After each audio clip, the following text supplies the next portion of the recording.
when we demonstrate. They will come when we've been tear gassed, not when we want to pass the message.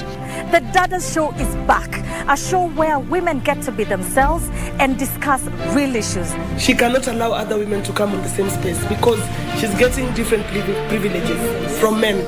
So akiona mwanamke, I go like, this is a competitor.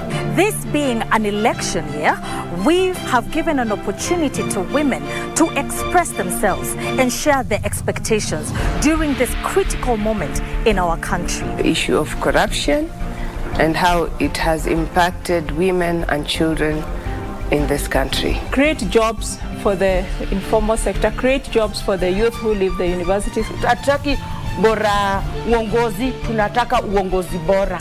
Keep your heels, head and standards high. Dadas, coming soon.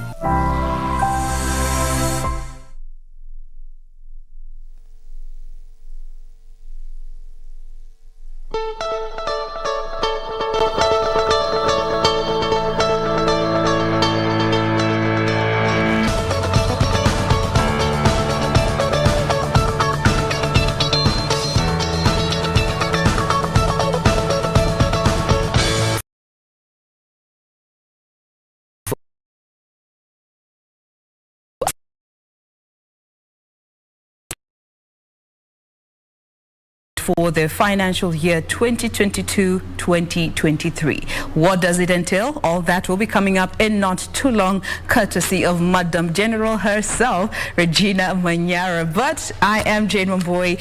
Welcome to the program. Regina, leo uko katikati. Today is the day. I mean, so many people have been waiting to just get a glimpse of this budget from 3.1 trillion to 3.2 trillion. What can we expect? There's so many, the varied expectations, yes, Jane. You know, the 3.3 trillion budget looks so unattainable given, you know, we have the COVID situation and also Kenyans are decrying the high cost of living.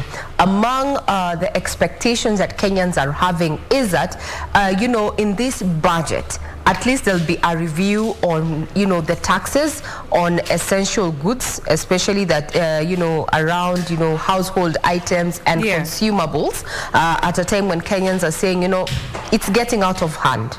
Life is becoming too expensive.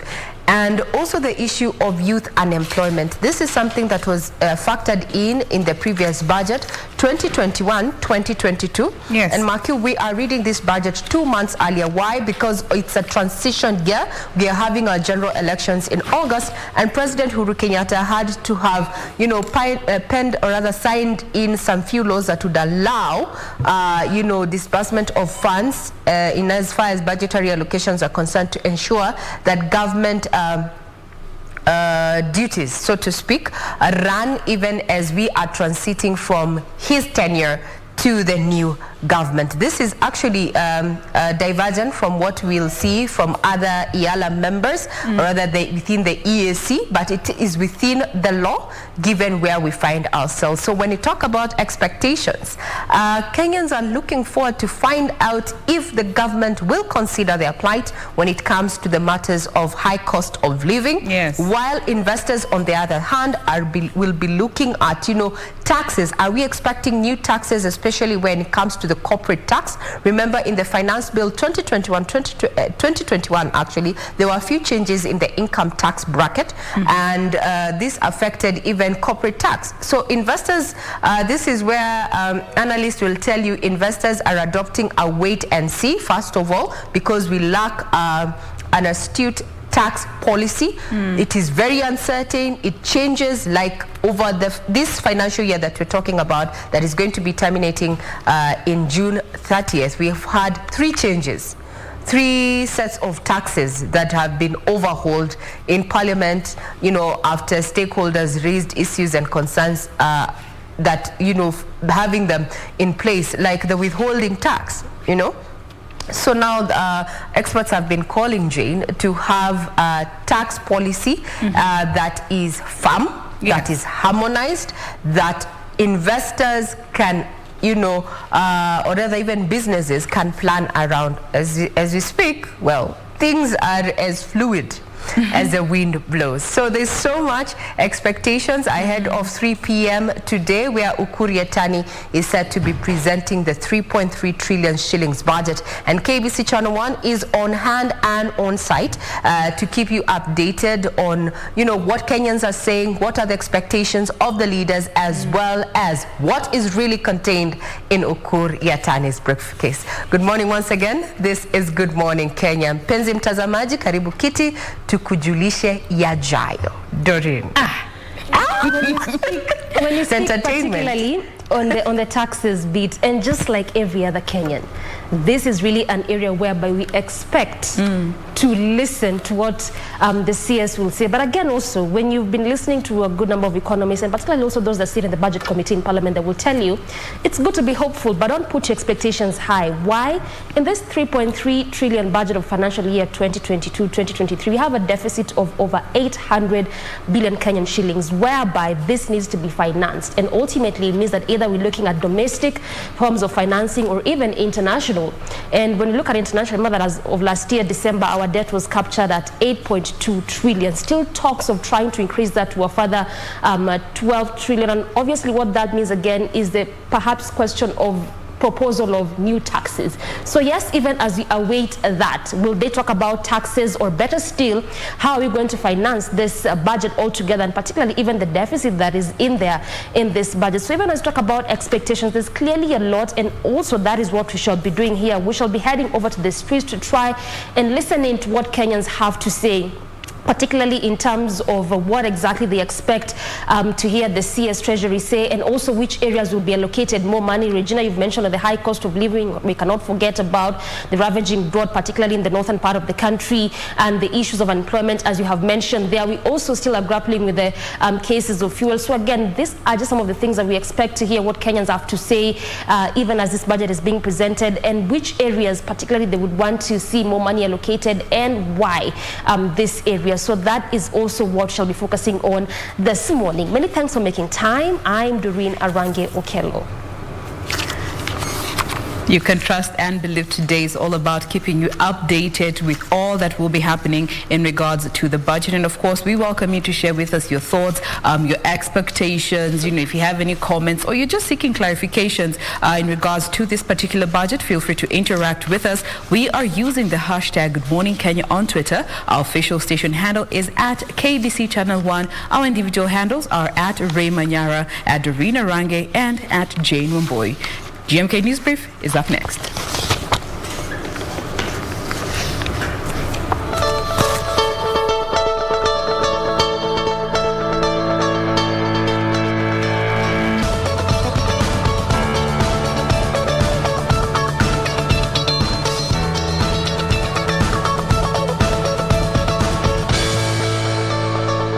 Tuning in, this is Good Morning Kenya on Budget Day, which happens to be the 7th of April 2022. Glad that you could make time. I'm Regina Manyara. We are also streaming live on our various social media platforms, so get on board. Now we start off with matters of the budget, where expectations are high among Kenyans that this year's budget will focus on reducing the cost of living and stimulating economic activity, as the National Treasury Cabinet Secretary Ukur Yatani unveils the details of the 3.31 trillion shillings budget today at 3 p.m. This year's budget is being presented 2 months earlier than usual so that MPs authorize it before the 12th Parliament is dissolved on 10th of June. All eyes will be on the National Treasury Cabinet Secretary Ukur Yatani as he presents his last budget under the current administration. Yatani is expected to navigate a distance of 650 meters between the Treasury building and Parliament, with his iconic briefcase to present the biggest ever budget of 3.31 trillion shillings. Kenyans are hoping that this year's budget will focus on reducing the cost of living that has worsened in recent months, straining many households' budget. Namuhimiza waziri wa fedha Ukur Yatani aangazie sana common man. Ikiwa umeshaongeza ngano na maziwa hakuna na unga ya sima hakuna, na michele imeongezeka, tutakufa njaa. The prices of essential commodities such as milk, wheat flour, bread, cooking oil, cooking gas and fuel have increased. This has forced many households to dig deeper in their pockets, as well as cut off some commodities from their shopping lists as they wait the government to ease their burden. This year's budget is expected to spell out new tax measures to finance the budget. Kenya Revenue Authority is expected to collect 2.1 trillion shillings amid an outcry of high taxation by Kenyans and businesses who hope the CS will announce tax relief measures as well as subsidy programs and stimulus packages to check inflation. It will be a tough balancing act for the CS, who will be tasked with budgeting for the upcoming general elections and the escalating cost of living. Indeed, a tough balance there, and we're open to your feedback. What are your expectations ahead of the budget presentation this afternoon at 3 p.m.? Get tweeting. Our Twitter handle is at KBC Channel 1. Mine is at Ray Manyara. Now, the 2022-2023 budget that is projected to be 3.3 trillion shillings will be read against a backdrop of increased cost of living as prices of basic commodities surge. With the prevailing micro and macro environment, the National Treasury plans to roll out new subsidy programs and stimulus packages to check inflation and address the high cost of living. The National Treasury has subsidized fuel since June last year to mitigate against escalating global fuel prices. In the 2022-2023 financial year budget, it is expected the subsidy program will continue as global fuel prices increase. The energy and infrastructure sector will be allocated 364.3 billion shillings in this year's budget, and a significant amount of this allocation is expected to replenish the subsidy fund that the Ministry of Energy says has been exhausted. Where that there is a subsidy agreement that the government entered into with the oil marketing companies to try and subsidize these costs so as to maintain the pump price. But then you must have seen that this subsidy program has not worked very efficiently. And there are a lot of pending bills to the oil marketing companies. And what they are grappling with, do we increase the prices to cover the costs? The allocation is also expected to assist in finalizing the second phase of easing electricity prices in the country. Under the power tariff reduction plan, Kenya Power will have to forego 24 billion shillings annually in revenue shortfall, with Kenya Power urging the National Treasury for funds to bridge its shortfalls. And we are now just about to begin the actual renegotiations. We believe that we'll get some efficiencies in that area, and that will reflect to the end user as a tariff reduction. About energy, increasing costs in production of energy, then the issue of inflation automatically will come in. Because you can actually see all these matters are interrelated. All sectors of the economy are pegged on energy.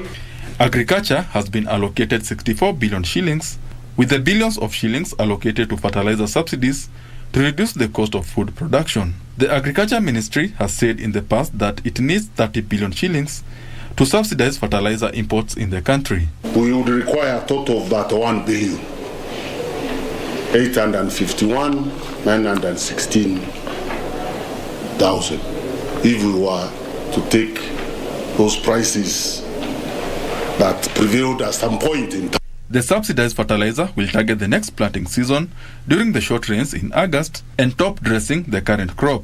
Treasury Cabinet Secretary Ukuri Yatani is also expected to make pronouncement on policy measures to lower the cost of animal feeds, which has gone up by more than 40% in the last 1 year. The government has so far zero-rated import of yellow maize and soya beans to lower the cost of animal feeds. Due to the ongoing drought, the government is expected to subsidize crop insurance for 1.45 million farmers to cushion them against crop failure. Arid and semi-arid areas will receive 7.1 billion shillings to deal with the ongoing drought. To cushion the old and the vulnerable, the government has set aside 10 billion shillings under the Inua Jamii Safety Net targeting 2 million people. That is Benson Rioba just putting us on notice on what the budget statement has in store in as far as the budget is concerned, but all this is going to be confirmed this afternoon at 3 p.m. Now, still keeping up with the budget, the Green Thinking Action Party of Kenya leader Isaac Kalua Green is calling on the government to rethink the plight of the common man as National Treasury Cabinet Secretary Ukur Yatani tables the budget today. Kalua expects this year's budget to focus on job creation and reducing the prices of basic commodities. His sentiments were shared by others in leadership positions who expect the budget also to focus on reviewing policies on agriculture, energy and taxes. It is set to be read tomorrow. Leaders from various sectors are hoping the budget will have reforms in key sectors. The moment we keep telling the common person about very complicated issues, I think it is not going to help anyone. We need to face the reality. People cannot afford food. Prices of oil are going high. This is a situation that is not a quick fix situation. With the war that is in Ukraine and Russia, we need to be able to deal with issues that will place food on the table. Agriculture is a big player in our economy, and it continues to attract a lot of support from the government, from your taxpayers' money, and so we will continue in the same trend where agriculture will feature well in terms of the support that it will get from the national coffers. We are hoping that even whatever proportion that we are going to get as the division of revenue for the counties, that it will be available at the right time, because the problem right now is that we are unable to get our own monies at the right time. So the inflation rate 5.1 to 6.23 is a central bank rate. That is what has been given to us so far, and I think that indicates the direction that we are taking in terms of food prices and non-alcoholic beverages. You know, it is a factor of the consumer price index, the basket of goods that the average person is going to buy. So inflation is moving up, that there is no doubt about. And from a corporate income tax perspective, we just want to see the movement. What are some of these other changes that could be implemented to generate more taxes? One of them being, will we see a sustenance of this issue of interest restriction? Are we going to see a variation of any other income tax proposals that will net in direct taxes? Most of the leaders are now hoping the budget will take into consideration various measures to mitigate the cost of living. For Prime Edition, I am Teresa Mutai. Now, the Sports Ministry has been allocated 7.4 billion shillings in the 2022-2023 national budget. This is 1 billion shillings more than the 16.1 billion shillings that the National Treasury allocated to the ministry in the current fiscal year. Recurrent expenditure has been pegged at 1.3 billion shillings, while development vote has been set aside at 16.1 billion shillings. The funds will go towards constructing and renovating new stadia, as well as promoting various sports disciplines in the country. Here's Daniel Wahome with a breakdown of the sports numbers. In the fiscal year 2021-2022, the Sports, Arts and Social Development Fund docket received a total of 15.1 billion shillings, which was an increase from the 14 billion shillings that was allocated to the sector in the 2020-2021 fiscal year. The National Treasury says the funds will be utilized to renovate and build new sports facilities and nurture sports talent and social arts. The sector is also banking on the sports fund to bankroll the operations of the industry. The fund, which is domiciled within the Ministry of Sport, was introduced in the financial year 2017-2018. The facility draws funding from betting, gaming and lotteries, which is meant to support sports federations, training and technical capacities of Kenyan sports people. Figures from the Ministry of Sport indicate that the fund collected 6.8 billion shillings in the last financial year, which was a drop from the 10 billion shillings collected in the fiscal year 2019-2020. The dip was attributed to the slugging sports activities in the country due to the COVID-19 scourge. The Sports Fund has helped the State Department for Sport to tap into the available funds without meandering through the budgetary hassles to finance national teams, player bonuses and finance sports infrastructure projects. Sports business consultant Felix Ochieng adds that to access the fund, various policy regulations have been developed that federations must adhere to.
the ordeal they underwent in the hands of the police. Sasa venye walikuja usiku wamezima taa, yani walizima stima, hakuna stima. Hauoni nini inaendelea nje. Hao ndio wanakuja na matochi. Polisi na watu wa Sikanso na vijana wengi unaambua tokeni. Wanavunja madirisha, wanaungua milango. Sasa tunashindwa nini inaendelea. Na wanaingia wanapewa vitu kwa nyumba. Tulipoteza vitu mingi sana. Nilihurumiwa na one pastor akaniambia Violet kuja. Hizi vitu ziende kwa kanisa. Nililala kwa kanisa ya Mabati Kiambio. The whole week. Inafika Sunday, leo ni Saturday. Sunday itakana watu wakuje hiyo church. Bado niko hapo stranded. Where are we? Mtembai, where are we? Kwa nini tufanyiwe madharau hivyo? And yet we were born in Kenya. Only that the land to be sold to a private developers. Aweka apartment. And we, na sisi tuumie. Kwani sisi tulikosea nini Mungu? Are we not part of Kenyans? Huh? Are we not part of Kenyans? Why is this happening to us? Why? The said land is being claimed by the Nairobi City Water and Sewerage Company, 3 churches and 2 private developers. The Senate Committee on Devolution has now directed the Inspector General of Police to engage the Ministry of Land in order to reconcile the ownership row in 7 days. Indeed, those are Kenyans. They're asking pertinent questions, whether, they were born on the wrong side of the blanket, or if they shouldn't enjoy, freedom of association and also ownership of property in a country that is deemed free. Indeed, we are free. Now, matters education. Over 1.2 million learners who set their Kenya Certificate of Primary Education last month will receive their Form 1 calling letters by Tuesday next week. Education Cabinet Secretary Professor George Magoha, while commissioning a competency-based curriculum classroom at the Kenya High, noted that Form 1 selection process is over. Zainab Said reports. It could be out, if we are lucky, maybe Monday or Tuesday. I want to go personally and make sure that nobody has corrupted and that we have protected the weakest link. Speaking after commissioning a competency-based classroom at the Kenya High School, Education Cabinet Secretary George Magoha assured that the process, which is almost over, was smooth. And this time around again, because of the Elimu scholarship, I shall go to the field to ensure that I ship out those poor children who in the past people used to sell their places so that they go to day schools. Magoha affirming that the selection process will be based on affirmative action, especially for students to be enrolled in national schools. Unlike in the past where all the children from the poor backgrounds used to be elbowed aside because of money, this shall not take place under my care. It shall not. So you are likely to hear a lot of noise from people who are used to saying, well, my child had this and why did they not go this? I am more attracted to that child in the slum in Nyeri who has scored reasonably well and has no capacity to go to high school to come to this school. Magoha further assured that the Kenya Certificate of Secondary Education exam marking was being under integrity and the results are expected to be released at the end of the month. That I warned those busybodies that anybody who dares to mess with the integrity of the examination will come under the full force of the law.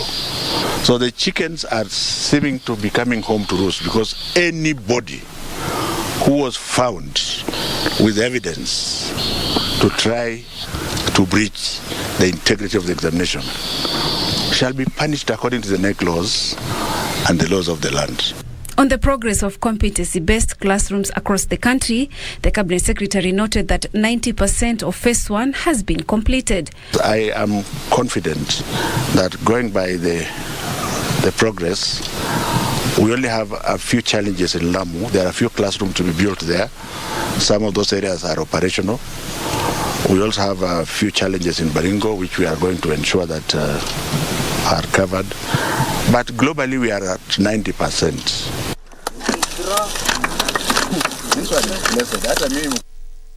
The Form 1 selection results will be out next week, and we'll be keeping tabs on that. American company SC Johnson and Sons will resume purchase of Kenya's petroleum pyrethrum, sorry. I think we're all talking about matters fuel, that we forget that we also have a pyrethrum there for the production of chemicals. Now, President Uhuru Kenyatta welcomed the development, terming it a boost in the fight against malaria in the country and across the African continent. President Uhuru Kenyatta at State House, Nairobi, held talks with Dr. Fisk Johnson, the chairman, the CEO of AC Johnson & Sons Company. The company is a multinational manufacturer of household cleaning supplies and consumer chemicals.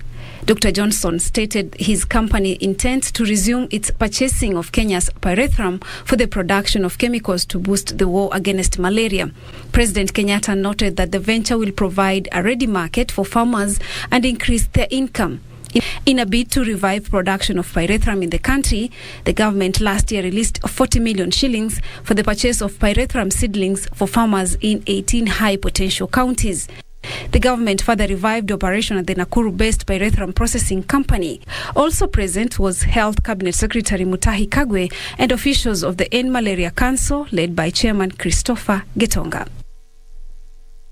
On to matters politics, constituent parties in Azimio will not field candidates in Nairobi in the August elections. Instead, the parties through consensus will identify a single candidate under the Azimio umbrella in all elective positions. Jubilee Secretary General Jeremiah Kioni said the party favors consensus as opposed to divisive nominations.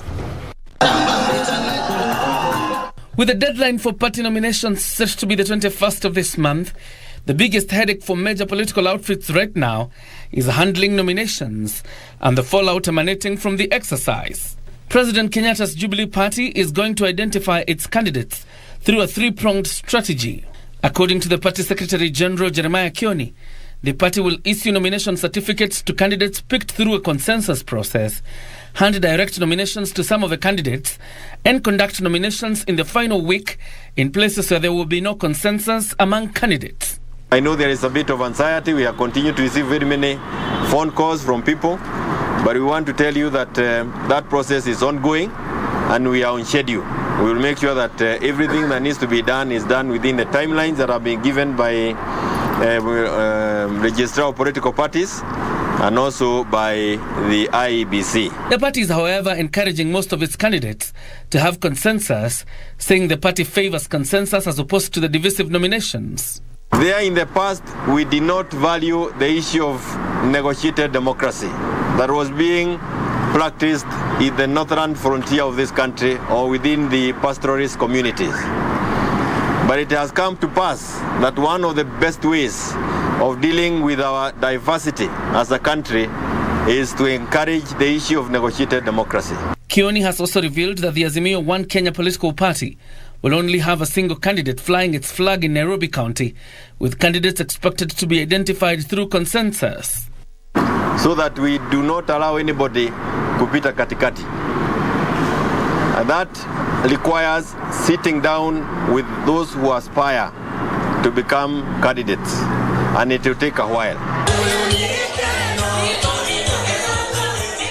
Meanwhile, the National Jubilee Women's League has called out a section of politicians they accuse of disrespecting President Uhuru Kenyatta. The league, led by Wajir County MP Fatuma Gedi, says those hurling insults at the president and the First Family are displaying cowardice. Tunataka mtu ule siasa zake ni maendeleo na haina matusi.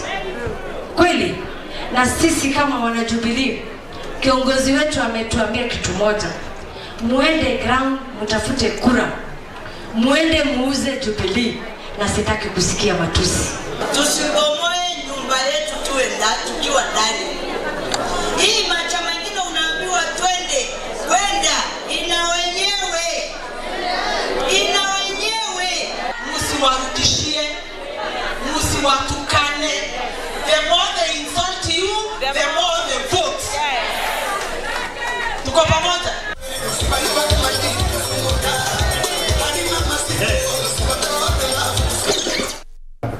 Now, still keeping up with politics is that Amani National Congress Party leader Musalia Mudavadi has urged the government to make the subsidized fertilizer available to all Kenyans without restrictions. Mudavadi said that small-scale farmers should not be left out despite not being registered under the National Cereals and Produce Board. ANC leader Musalia Mudavadi on Wednesday met Western Kenya grassroots leaders and aspirants living in Nairobi. The leaders from the three constituencies of Kibra, Dagoretti South and Lang'ata were drawn from ANC, UDA and Ford Kenya parties that constitute the Kenya Kwanza Alliance. Wewe unatoka Ikolomani, wewe unatoka Huisero, wewe unatoka Butula, una shamba lako kidogo ya mahindi. Kazi yako kwa sababu ya uzito ni kukuza mahindi ulishe jamii yako. Alafu wanakuambia wewe hauhitaji fertilizer kwa sababu wewe si registered kwa NCPB. Kwani kila mkulima Kenya hii anapeleka mahindi NCPB? Mudavadi further assuring the aspirants that the alliance parties would conduct fair nominations and produce aspirants that will deliver victory. Ni lazima sasa tubadilishe mambo ya siasa, tulenge wale the welfare of the ordinary Kenyan. Na hapo ndio sisi tunasimama kama Kenya Kwanza. This coming as UDA party aspirants in Nakuru held a meeting with the party National Elections Board ahead of the party primary slated for April 14th. Some of the aspirants expressing concern that issuance of direct tickets could lead to voter apathy. Ni vyema kupea raia nafasi wajichagulie a candidate of their choice ili watakuwa na confidence na yeye akikutana na wale wa vyama vingine haiko na high chances ya kushinda. Kama kuna utafiti yote ambaye inaweza kuwa imefanywa, inategemea vile wamewachana. Kama inaonekana kweli candidate fulani amewachana na mwingine kwa umbali, nafikiria si vizuri awe subjected to nomination. In Kirinyaga County, UDA has warned that it will not allow other political parties and government operatives to interfere with its nomination exercise. Watu wa chama zingine kuleta watu wengine ili wakuje waagushe the strong candidates haitawezekana. Tuko na hiyo mikakati, tumejipanga na tutaonana ground. We have left here in one voice that we must not have any violence in any of the polling stations.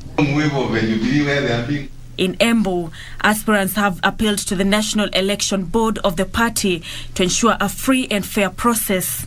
Speaking during a meeting with the returning officer, the aspirants called on the board to ensure that women aspirants were not subjected to political violence and intimidation. Hakuna certificate imepeanwa na hakuna certificate apeanwa.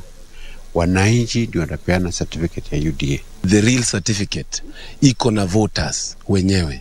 Certificate yenye itapeanwa on 14th April 2022.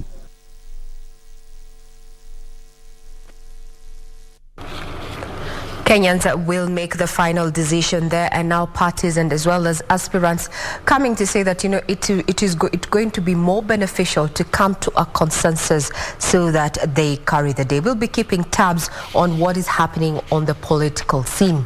Now on to matters business. The Communications Authority of Kenya warns that mobile phone subscribers who fail to register their SIM cards with respective telecommunication service providers by mid this month risk disconnection and penalties as prescribed under the law. The CA Director General Ezra Chiloba says SIM card registration is aimed at combating cybercrime and fraud in the digital space. There has been a push and pull between the Communications Authority of Kenya and telecommunications service providers over SIM card registration since 2015. The telecom service providers have severally sought extension of the deadline of the SIM card registration. And now Communications Authority of Kenya says enough is enough and that the regulations will be implemented from the mid of this month, meaning that those in possession of unregistered SIM cards face fines of up to 300,000 shillings or serve a jail term of 6 months or both. We are taking this seriously, so if you don't want to be denied services, please go register. And how do you know that you're not registered? The different telecom players have mechanism of you verifying as to whether or not you are registered. So let us not assume that you are actually registered. So when you get that text message from Safaricom, try to do what it's telling you to do. That's the only way you can assure yourself that you're fully registered.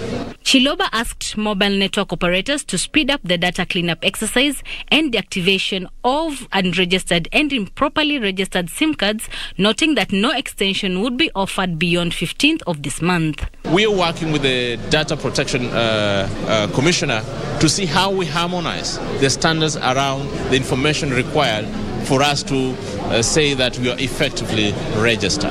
But most importantly, please go register before you are denied services come 15th of April this year.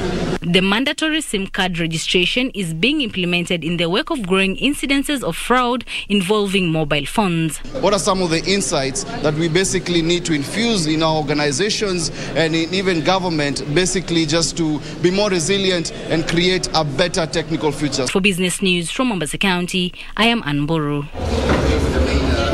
Now, let us look at what was happening in the sporting arena. Yesterday was fun-filled in as far as soccer is concerned. Let's just have a quick run through how that went down. Now, yesterday, in as far as the Champions League quarter-final is concerned, Chelsea there lost to Real Madrid. They were expecting that, lightning would indeed strike twice, but you and I know it really does happen. So they lost to Real Madrid there, scoring 1 against Real 3.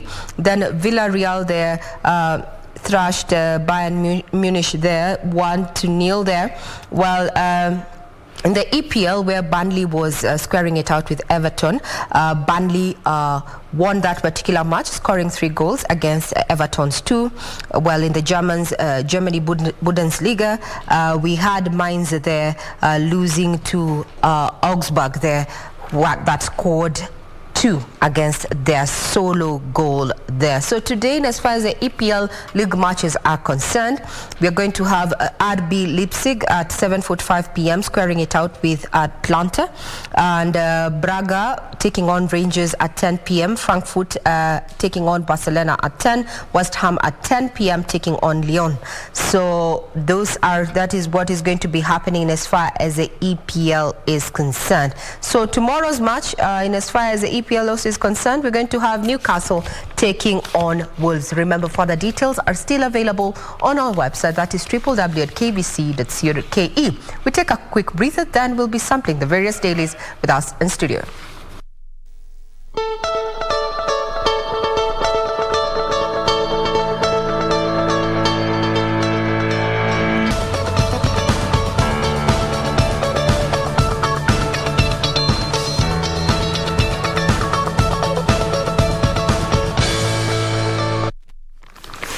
All right, we continue with In the Headlines. Now we just get to have a look at what the papers have for us today. A copy of the Daily Nation, the Star, as well as the People Daily. I have them with me here. We start off with the Daily Nation. Of course, storm rocks Azimio amid zoning plans. That is the first story that has been featured here on the header, with Raila Odinga said to have been facing rebellion from fringe parties within Azimio La Umoja One Kenya coalition, which are now demanding for renegotiation over the coalition agreements, saying that they have been given the short end of the stick because ODM, Jubilee and Wiper are making unilateral decisions without consulting the other parties. Now, the other stories in regards to the teaching fraternity, anxiety grips teachers as mass transfers start. And according to TSC Chief Executive Officer Nancy Macharia, she said that the transfers are meant to ensure that all schools have a balanced teacher-to-learner ratio before the start of the new academic year, the academic calendar. She went on to say that the transfers, which officially started yesterday, will affect teachers in both primary and secondary schools across the country.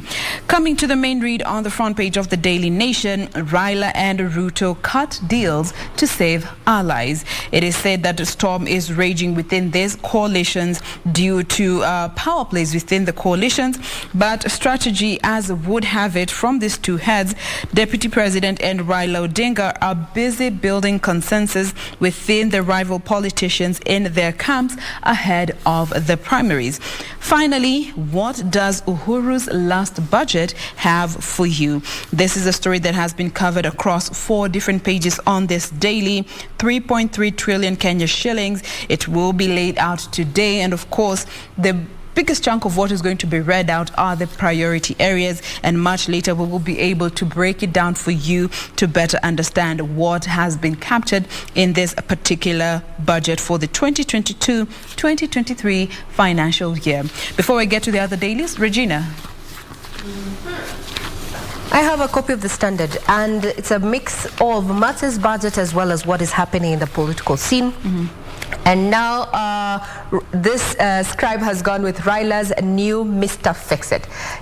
This is none other than Raphael Tuju, who has been appointed as the Azimio la Umoja One Kenya Secretariat Executive Director. Mr. Fix-It. Now, this reflects on the former Jubilee Secretary General's political ascendancy and adds to his growing reputation as President Kenyatta and ODM leader Raila Odinga's Mr. Fix-It. Will he fix it? Well, time will tell. As you say, a day in politics is quite a long time.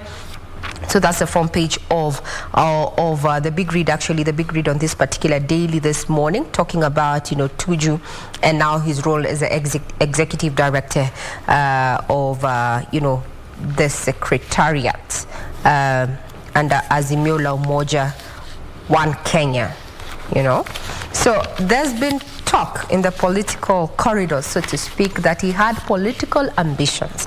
And when I'm talking about political ambitions, yes, he was a politician, yes, but he was eyeing a certain position, elective position, ahead of the August elections. Now it seems that is not going to be happening because he has been appointed as the executive director. Still keeping up on matters politics, here is that why Mount Kenya might miss out on number 2. Wiper leader Kalonzo Musyoka entered Azimio la Umoja movement with a plan and forced it to change its name to Azimio la Umoja One Kenya to accommodate Oka. Now the mountain is rumbling as he pushes to be Raila's running mate. The issue of the running mate is not only dogging Azimio la Umoja One Kenya, but also UDA there. The question of the mountain, where will the mountain be? Because if we look at the history and as far as our political state is concerned, for the first time, the Mount Kenya seems seemingly split, pulling on different sides.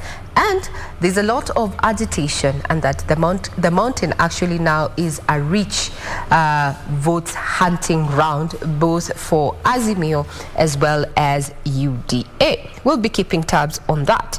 Now, to the counties, there was talk over the weekend about a story that was carried both by mainstream and social media, and this is in regard to the shaving of Mau Mau Field Marshal Muthoni wa Kirema's dreadlocks. Now she has come out to say, no one forced me to cut my dreadlocks.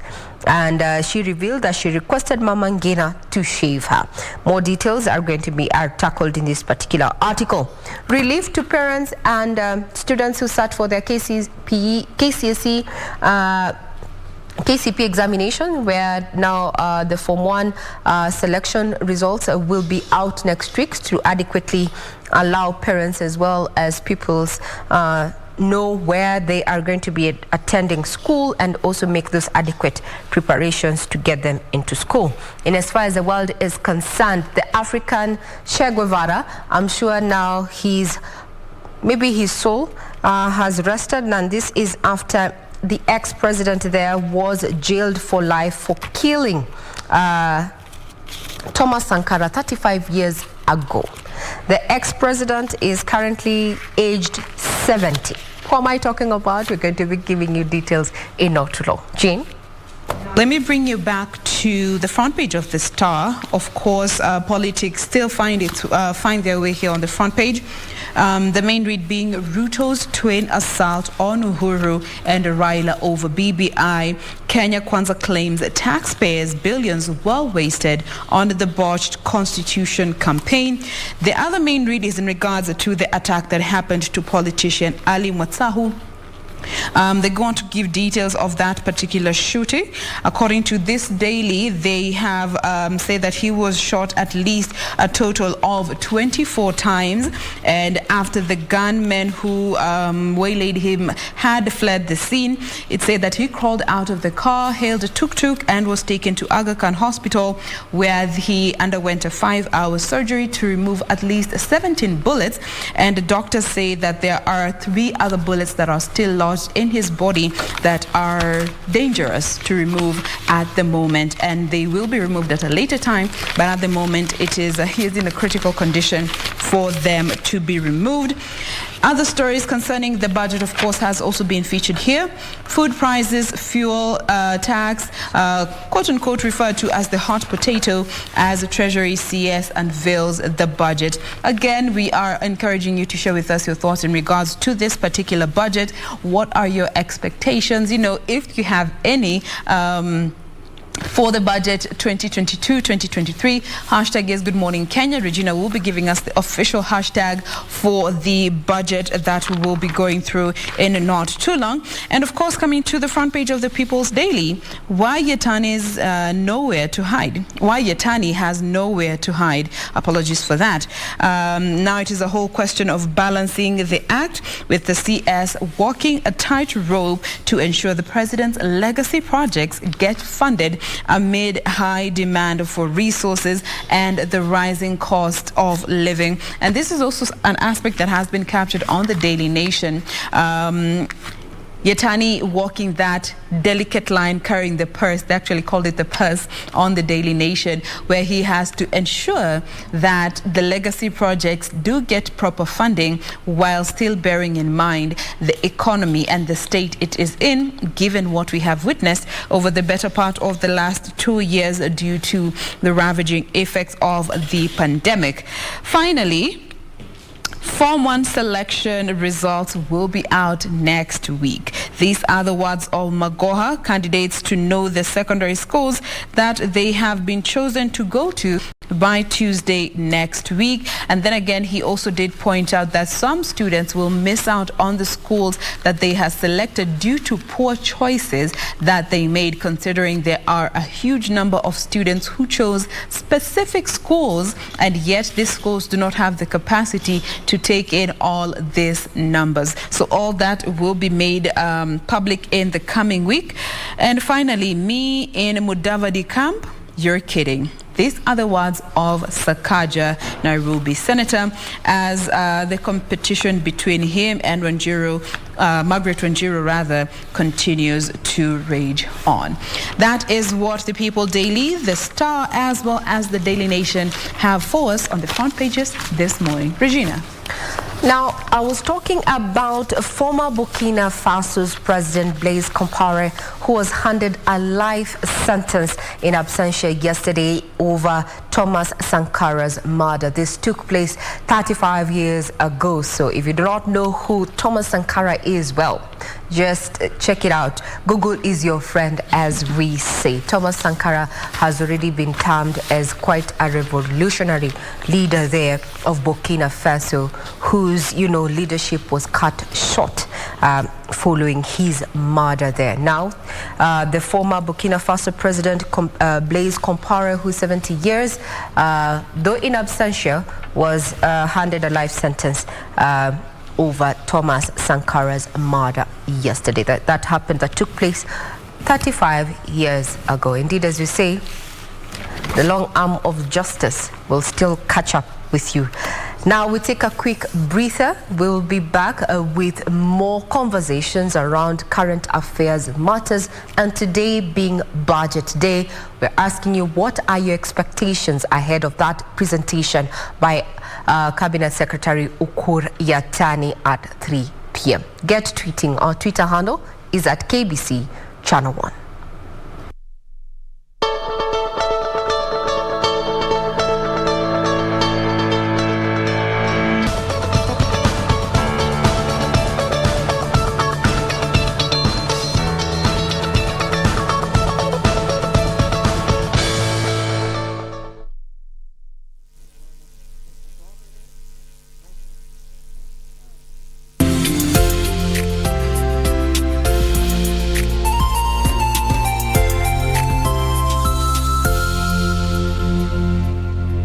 dubbed President Uhuru Kenyatta's final budget.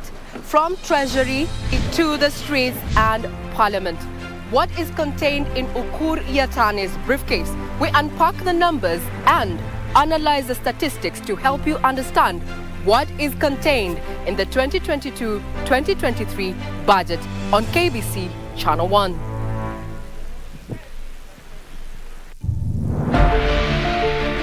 Get ready for the next big thing. A woman with a voice is by definition a strong woman. So we need to start bringing out the profession in a woman. When we demonstrate, they will come when we've been tear gassed, not when we want to pass the message. The Dada Show is back, a show where women get to be themselves and discuss real issues. She cannot allow other women to come in the same space because she's getting different privileges from men. So akiona mwanamke, ako like, this is a competitor. This being an election year, we have given an opportunity to women to express themselves and share their expectations during this critical moment in our country. The issue of corruption and how it has impacted women and children in this country. Create jobs for the informal sector, create jobs for the youth who leave the universities. Hatutaki bora uongozi, tunataka uongozi bora. Keep your heels, head and standards high. Dadas, coming soon.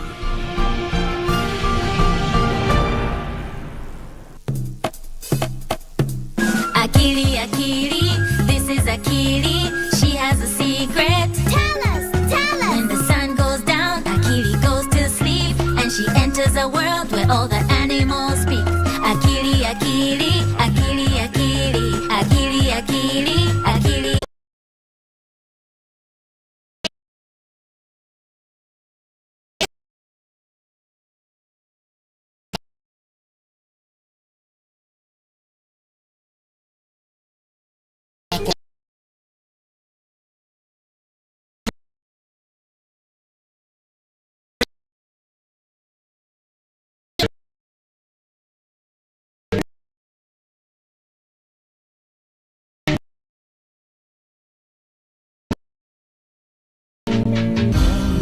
Divididos por una sombra de traición. Alonso must never know about this. He mustn't. He should. Alonso also needs to know. Because of these secrets, our family has gone through so much sorrow and suffering. You can consider it a miracle. Don't worry, doctor, because we're going to do everything that is necessary. What matters most right now is for him to regain his health. I don't want to break her heart. I want to mend it. Are you trying to mock me? No. Hey, you're not going anywhere until you tell me where your son is. Let go of me. I don't Just know. answer me. You're answer hurting me. I don't know where he is. You are the son of Leonardo del Rio. Lying heart. Fue sembrando el veneno y la ambición.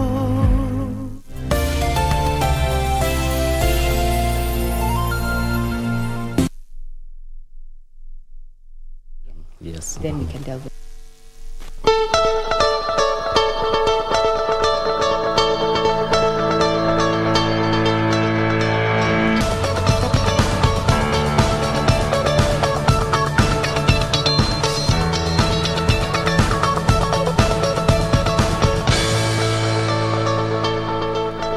If you're tuning in, this is still Good Morning Kenya, being the 7th of April 2022, where we're expecting the Cabinet Secretary, National Treasury, Ukur Yatani, to be presenting a 3.3 trillion shillings budget to Kenyans. KBC Channel 1 is going to be televising that particular presentation live. However, being Good Morning Kenya, we are seeking your views in regard to this budget. What are your expectations? To take us through this conversation, as well as just looking at what is happening in our current affairs, is none other than Mr. Anthony Nyambane Ogato from Nyamira County, and he's also aspiring to be the Member of Parliament of Kitutu Masaba constituency. Karibu sana. Thank you for your time. Asante sana. Now, before we speak finance, today's budget day. Now, let's just look at what is happening in this political scene. We have seen what Azimio la Umoja One Kenya is up to now. They're embracing consensus in as far as Nairobi County is concerned. We've also had talk there from aspirants under UDA in Kirinyaga County saying that, you know, they are speaking in one voice. No one is going to disrupt their nominations and such. From where you sit in as far as politics is concerned, with this gravitation to consensus, why do you think we are getting to consensus ahead of the nominations? Thank you, Regina. Yeah, first of all, my name is Anthony Mbane Ogato, as you introduced me, and I'm one of the aspirants from Kitutu Masapa, Nyamira County. I think it's very important to realize that elections period is very divisive, and the consensus is the way as Azimio, as especially Jubilee, they have decided to go for consensus. Without that, you find so many people, you know, getting mad, and people trying to go independent. So many people losing, the party losing members. I think it's very divisive to go to nominations, and it saves the time, and also it creates some kind of harmony or relationship within parties. This period of elections is a period of high, I can call it a high tonnage, where everybody wants to grab support from the grassroots, and everybody, of course, thinks that he is the best candidate. But of course, this is one position, and the fact that it's only one candidate that the party wants to put forward who can at least deliver. Given from the history from the of our country, when you say, like, when Jubilee Party was formed, there were so many people who were aggravated, and even those ones who thought that they succeeded later on came to find themselves in murky waters. So it's very important for now, at this time, for the parties, especially the Azimio la Umoja, which has so many parties in it, to get it right from the first note in nominations, because there are also other positions within the government once the party takes power that these other people can share for us to build our Kenya. Indeed, I like what Jeremiah Kioni said there in a story that we've captured there. Ndio mtu mwingine wa nje asipite katikati.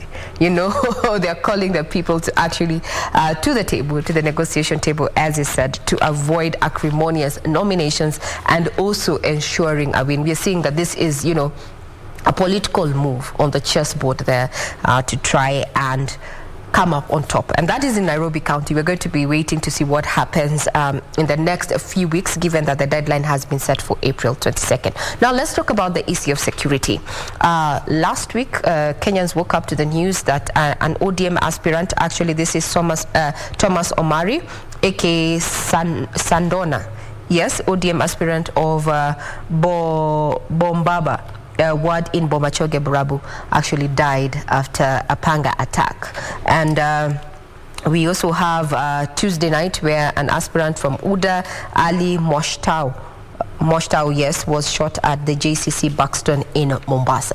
The issue, you being an aspirant, what is your comment around matters of security, especially the run-up to the elections and now when we are having these nominations? Regina, it's very unfortunate in our country that people are losing lives just because of positions, because political positions is just like a job, just like another, but it's in public service and it's based on elections.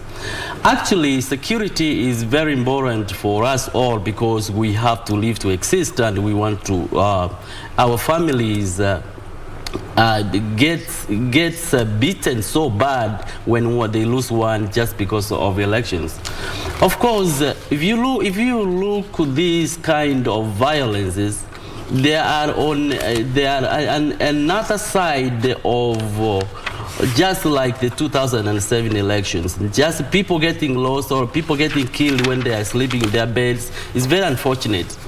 I will only call upon the government machinery, the security apparatus, to make sure that such kind of culprits are dealt with seriously, and of course the families get some kind of justice. It's unfortunate. I come from Nyamira, Kisii,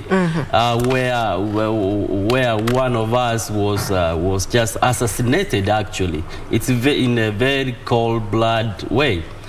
I think it looks like it is a political move to eliminate competitors. And it's not so hard for the political, for the security apparatus to apprehend or to know this kind of people. But it's unfortunate sometimes it takes so long for these people to be apprehended. So I call upon our opponents, we as politicians, we should realize that politics is not the only option that you can do in life. It's not a matter of life and death. Indeed. Now, this matter is still under investigations. I'm sure the sleuths will get to the persons behind the killing of Thomas Omari there, an ODM aspirant there. Now we shift focus and focus on matters of today, matters of the budget. If today, Anthony Nyambane Ogato, you were in the position of Cabinet Secretary Ukur Yatani of National Treasury, what would you prioritize in as far as the 2022-2023 budget is concerned? Thank you. I wish. I think it's very important to realize this is the last budget for the Jubilee government, and this is election year. More so, this is the period when, in this year, we have had a very unique way when the students have sat for their exams and they are going back to school at the middle of the year anyway. So if I was Ukur Yatani, the first thing I could have considered is to reduce the taxes on school supplies like books and all uniforms, so that the parents at least can get some kind of some weight can be removed out of their shoulders. Also, I would also consider the food.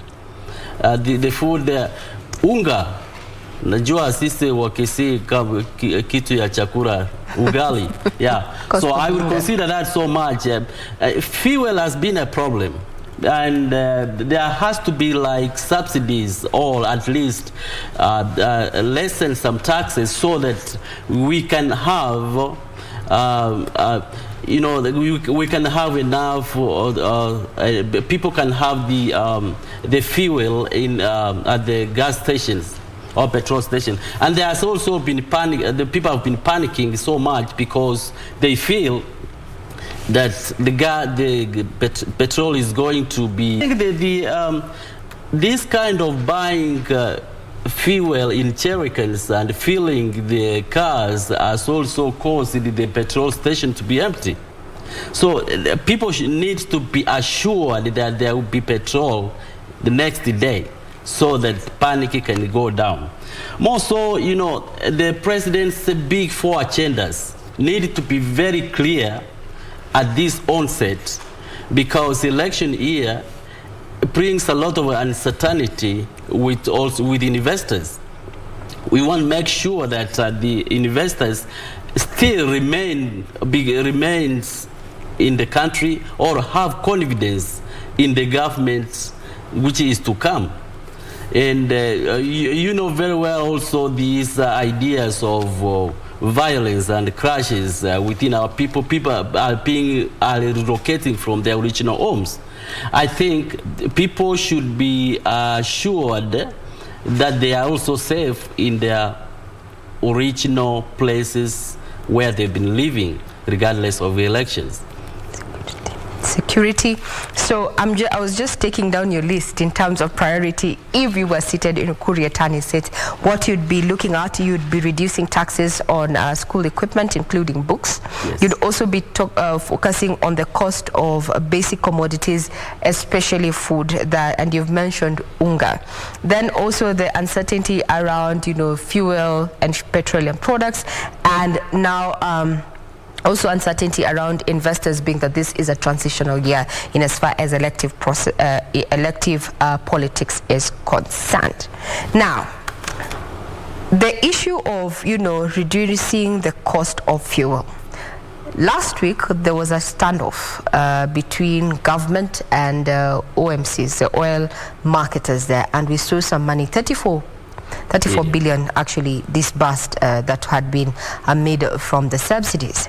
Going forward, what recommendations would you give to ensure that, first of all, we cushion mwananchi from, high fuel prices, given that this is a global commodity? We do not have our own source, so global shocks, and also ensure that these people who are in the value chain, who are complementing government efforts to ensure that we have these products in the country, also at the end of the day, can take something back home. How would the recommendations that you'd make to strike that balance? Regina, it's obvious that these subsidies that are given, that 4 billion are given by the president, could have come much earlier. It didn't need that or to wait till the crisis sets in and then we start looking for the solutions. We don't need to wait for the crisis to set in our country and then we start looking for remedies. This is one of the things that we have to hold our leaders in the office into account, that they have to be responsible on their dockets. So that is one. Secondly, I would say that fuel, being the most important commodity, we should be having the reserve. We should have a reserve that when such a period comes, the reserve should be released to the marketers so that they can reduce their prices. And also, some of the marketers also play it hard just to so that they can increase the prices. This has caused a lot of anxiety among the consumers. I hope there won't be increase of oil products, increase of prices of oil products, because that will really kill our people most. And especially, like the border industry now, most of them this week they should be going hungry because they have been queuing at the petrol stations with the big jerrycans. And those are the subsistence consumers for this commodity, and they depend on their daily operations in order for them to put food on the table. You can also even imagine people in the matatu industry. Now, the schools are going to open. We depend on these matatus and these borders. Then it means the fares are going to increase. Yes. That would be a problem. So I hope there won't be an increase of taxes in these oil commodities. I like what you have said. The ripple effect of the cost of fuel might actually affect everything else. And one of the issues that has also been raised by some analysts is that the government needs to come with a lasting solution when it comes to these subsidies so that we do not have disruptions of the supply chain because of the ripple effect. So, well, if they did it deliberately so that they would have their monies out, well, I would say it's all fair in business. What can I say? But we are welcoming you to chip into this conversation where we're talking about, budgetary expectations, or rather, what are your budget expectations, given that we expect this particular budget to be presented by Ukur Yatani this afternoon at 3 p.m. from Parliament buildings. Our Twitter handle is at KBC Channel 1. For now, we take a quick breather. We'll be right back. Thank you.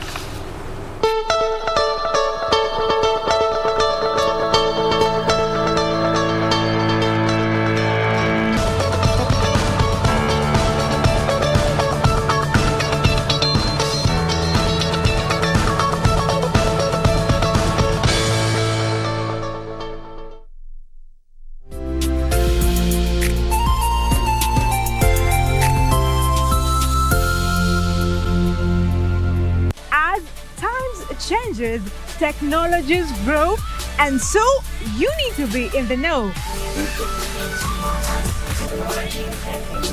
We bring you tech news from all over the world, me, I understand science revolves around life. Tech policies and programs, Take on Tech has your back. Coming to your screens every Saturday at 4:30 p.m. only on KBC Channel 1.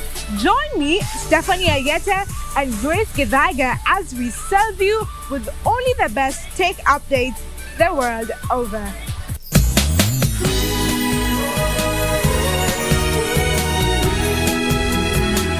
He killed his wife, Pinky. Don't act like you're surprised. You gave birth to him, Mom. In order to get married to me, he killed his wife with his own hands. And now, to get another woman, who knows what he's capable of? Step aside! Why are you beating him? Who gave you the right to do that? Didn't I tell you? I truly love him. You kept saying that since you've decided to get a divorce with her, you'd cut all ties with her. Divorce? What did you say? You may just do some asking around.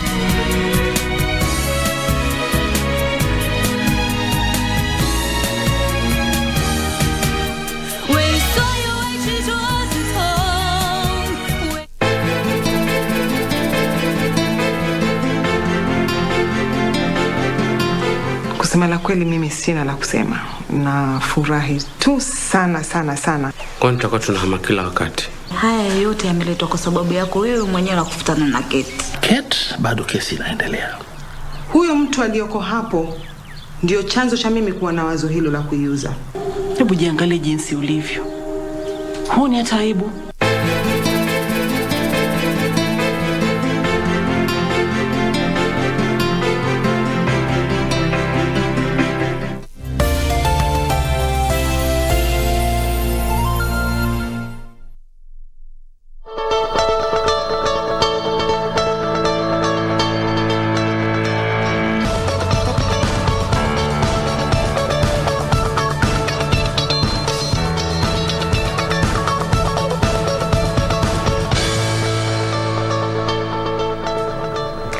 Good morning. We're still having the conversation around your budget expectations. Remember, this has been dubbed as President Uhuru Kenyatta's last budget, and government intends to spend a cool 3.3 trillion shillings for the financial year 2022-2023. That particular financial year will be commencing in July. Some of the anomalies, or rather deviations from the norm, is that we're having our presentation of the budget being made 2 months earlier, given that this indeed is a transition year where we're going to be having a change of guard with, the leadership, given that we're getting into the elections, so to speak. And taking us through this conversation is none other than Anthony Nyambane Ogato, who is an aspiring member of parliament of Kitutu Masaba constituency in Nyamira County. Karibu sir. So we've already highlighted what areas you would prioritize, and we've talked about you zeroing in on the issue of fuel. Now there's a situation that in this particular budget, a 3.3 trillion shillings budget, KRA is tasked with collecting a cool 2.1 trillion shillings. Do you think this will be feasible from where you sit? What's your opinion on that matter? I think at this time, being the election year and because of the COVID-19, which ravaged our people so bad, KRA should not be very aggressive in correcting this revenue, and should give some kind of tax breaks to the people, to the citizens, so that people can at least heal from the disaster that they were for the last 2 years. And being that this time is the election year, and at the same time, the students. Children are going back to school, especially the secondary schools. Parents are really hit hard. And of course, the economy, everybody has felt the pinch. So KRA shouldn't be very much aggressive in looking for these, for these, what they want to correct from the people. If they do, they're gonna hurt the people, and the expenditure will be low, or the demand will be low. People do not have the purchasing power. So I think KRA should at least treat people with some courtesy so that at least people can heal from this. I know even you I'm really eagerly waiting to see what they're going to do in as far as, ensuring that there's more money in my pocket. Sure. So because the high cost of living is getting out of hand. But now let's rope in Irene Kamau, who is a director, Action Now Kenya, on Zoom. Irene, if you can hear me. Good morning, Irene. How are you? Fine, thank you, Regina. How are you? Great. Would want to know, what are your expectations ahead of the budget presentation this afternoon by Ukur Yatani, the CS, the National Treasury? I'm holding my breath, to say the truth. My expectations is that, and I would like to specifically speak about the issues regarding children in this country. We are at a situation in the country, Regina, where the inflation has hit so hard. You're realizing that families are now getting to a point where getting just the basic needs is a challenge. And as a result of that, what is happening is that children are ending up getting neglected. Parents are not having time to be with their children because they have to be out there trying to get some income to feed their families. The income is not enough. So you're also realizing that at the end of the day, even the feeding is getting to be a challenge.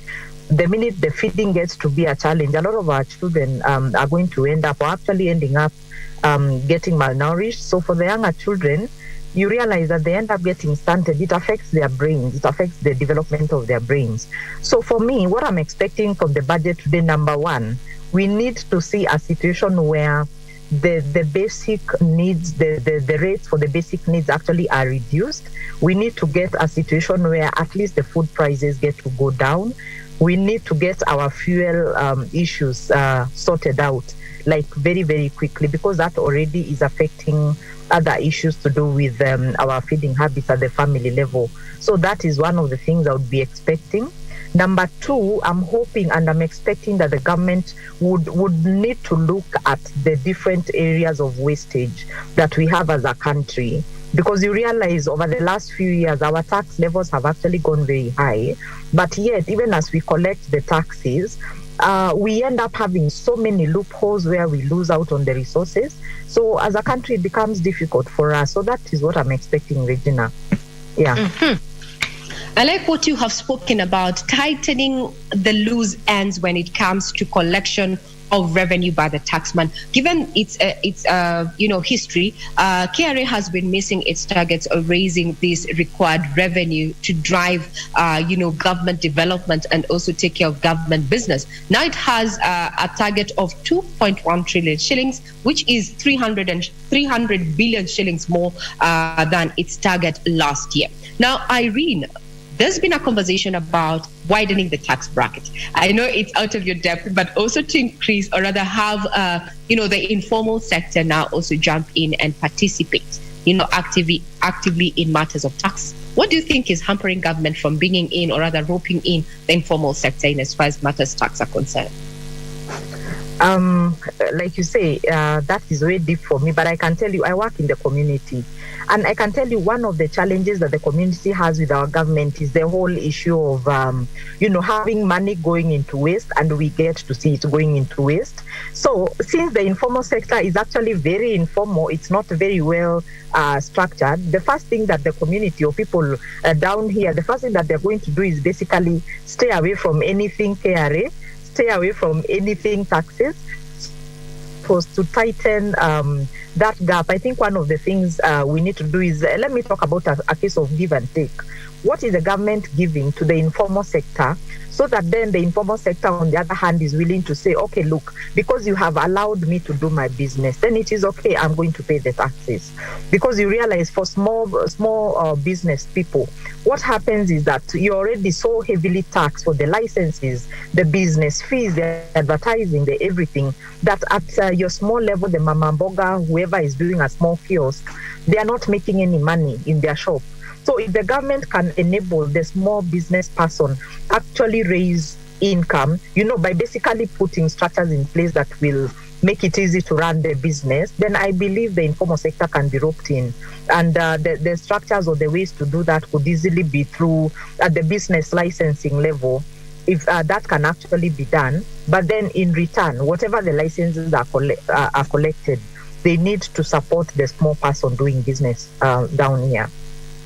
Very well said, Irene. They're supporting MSMEs there to, catapult economic growth. Then that we will have compliance, because as MSMEs will feel that they're part and parcel of the community, and that government is also taking care of them. Before I let you go, Irene, I understand you have another meeting with the children, DVBS coming back on board after a 2-year stint missing in action. I'm sure the girls and boys are really waiting to participate in this.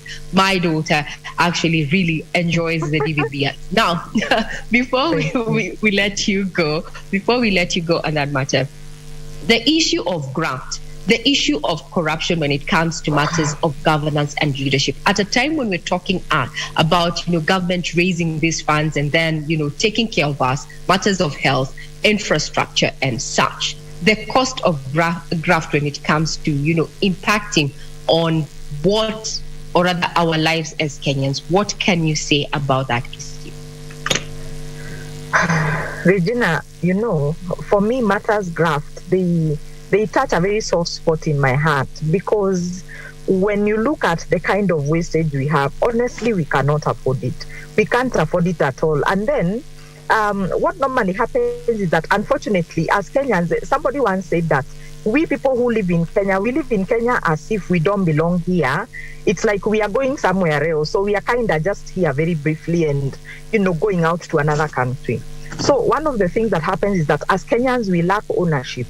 Hence the reason that it's easy for me to steal from my employer. It's easy for my employer to steal from their boss. It's easy for my boss to steal from the country. It's easy for the leaders to steal from the government. And it basically becomes a big cycle that, unfortunately, is being replicated even with our children, for example. So for me, the first thing that Kenyans we have to do, we have to own this country. We belong here. God placed us here. So we have to own this country. We have to make decisions that are good for our country, which means, on the one hand, I will choose to actually protect what belongs to my country and what belongs to my county. Now, the other thing, for example, I'll talk about the leaders. We realize I've heard about this case, they call it now devolved corruption, where corruption has gone down to the county level. Yet at the point when we were doing the constitution, we were looking at having resources reaching the person right at the ground. So I believe one of the things that government needs to do is that to ensure that every county is accountable for the resources that they are collecting and the resources they are receiving. And then after that is done, the other thing is that we need to have some level of accountability. In fact, let me call them firm accountability demands or requirements, such that for the county to receive their quota funding from the national government, they need to properly account for the money that has already been put into their kitty for that particular financial year. The wider government, on the other hand, it also needs to ensure that there is proper accountability.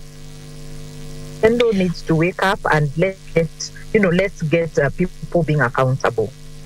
Yeah. My take home from what you have said, Irene, is that we need to own this country. We need to loosen the loose ends, and ensure that whatever it is that we are generating trickles down to the very last mama mboga, so that at the end of the day, we pull together. And if the economy does well, it does it for everyone else. Accountability. I will use your term with a tinge of salt, devolved corruption. And I'd want to let you go off and join now, bring back Anthony Nyambane Ogato, who is an aspiring member of parliament, to now talk about the... Thank you very much for your time, Irene. All the best at the DVBS meeting. Thank you. Now back to you, Anthony. That is Irene Kamau, who is the director of Action Now Kenya, saying that, Ukur should prioritize in his budget, the high cost of living, because parents are working too hard and have less time with their families, and it's becoming, difficult actually feeding these children at a time now we're looking at children who might end up being malnourished. But now there's something that she's touched on, the issue of devolved corruption. From a leader's point of view, when you're talking about fiscal planning, it's now we have to also plan for graft, as she said. Main boss, you steal from your boss, your employee back at home steals from you. The trickle-down effect. The issue of graft when it comes to fiscal planning. Yes, Regina, it's unfortunate that in our country, sometimes this kind of devolved corruption, as you have called it, begins from budget making with our politicians. Okay. And some of the leaders are always aware of what is going to come to their covers, and they have already strategized on how they are going to take it away from Mama Mboga or the common person. You know, Regina, we have a beautiful country, and we also spoil it with our own hands. Some of the leaders in the office, of course, not necessarily themselves, but their close allies, have already strategized on how the money, when it is going to come down in this budget, they know how they're going to get it. Now, how the common person can protect himself, or how we, Mama Mboga or Baba Mboga, Baba Mkate, can also protect himself from such corruption, is by pointing out and being honest that some of the leaders, especially this election period, trying to get these elective offices, are not being sincere in themselves.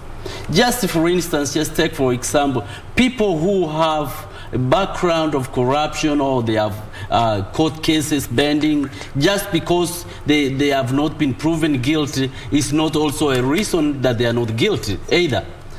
But if we look into the way the political leaders gives hope to people, they can be told that, oh, we're gonna build a matoke industry, banana factory, avocado factory, things like that, bringing heaven to people which will never come.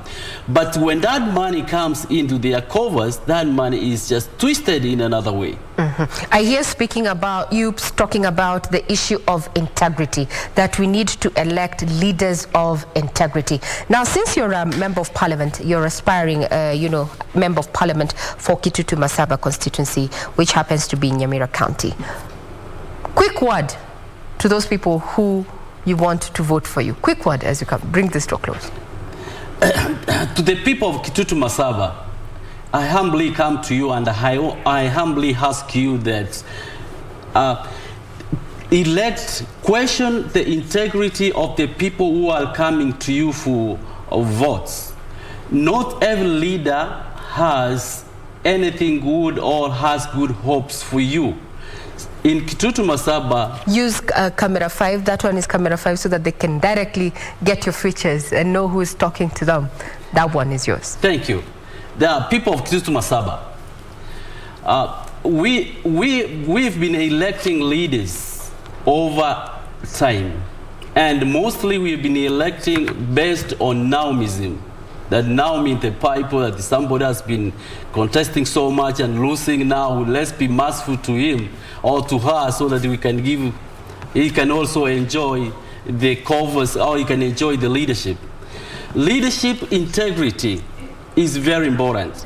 And I ask our people also to see the Davidism in some leaders, that a leader can come once and you can see straightforward that the policies or the manifesto that brought to you will bring you some leadership.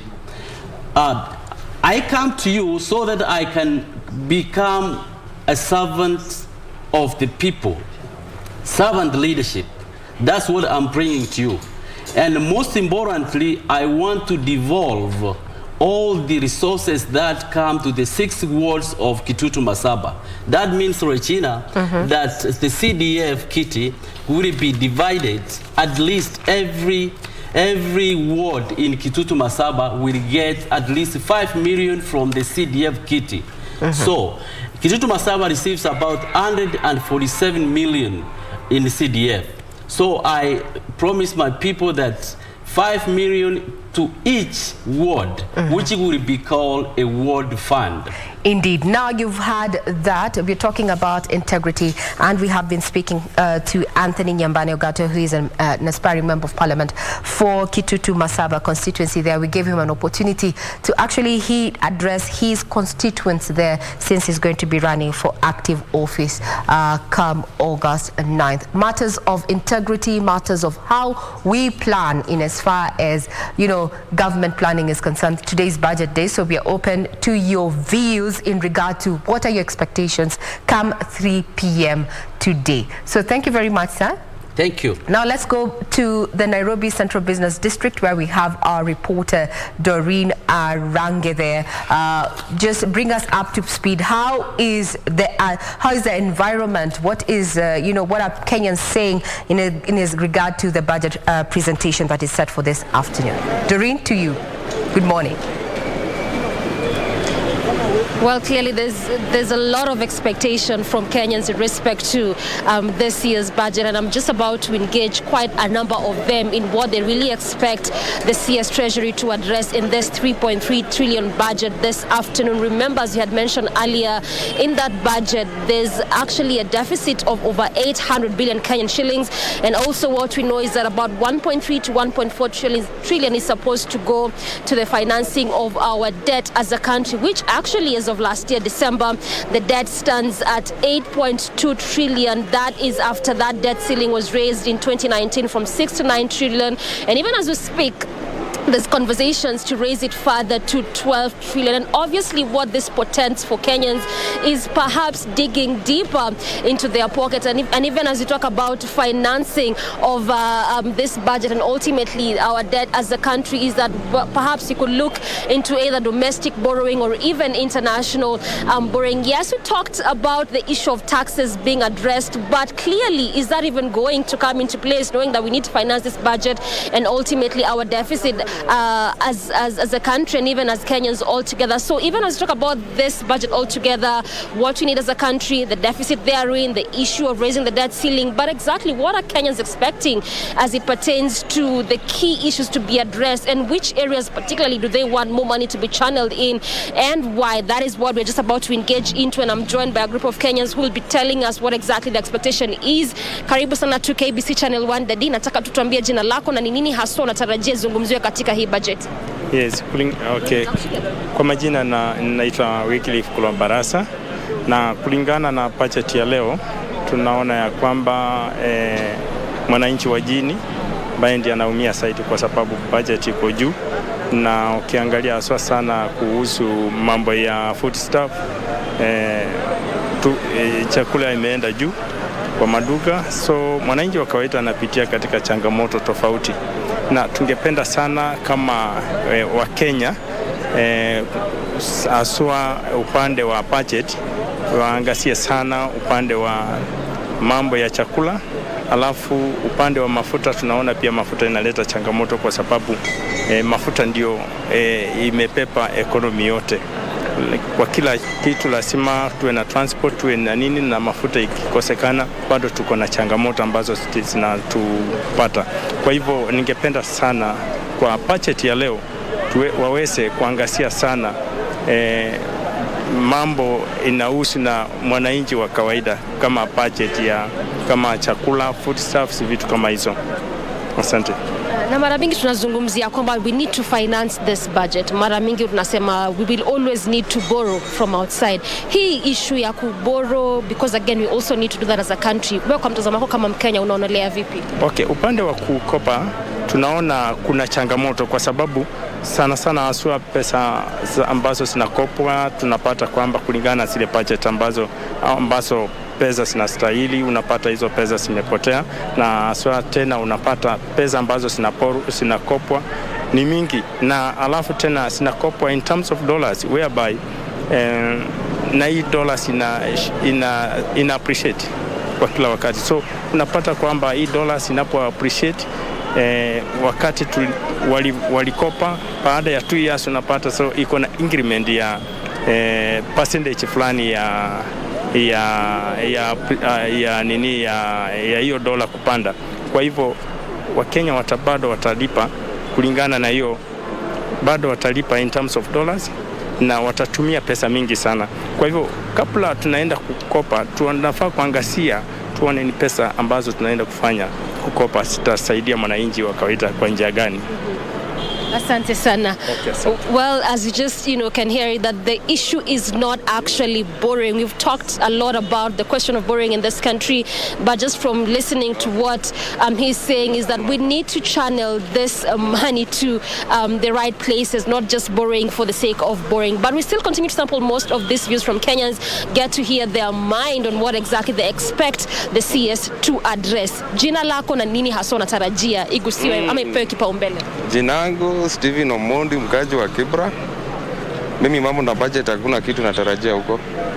Najua tu chumi itaendelea kuwa juu na tumezoea hiyo life. So itakuwa tu hivyo. Venye watataka ndivyo tutaishi.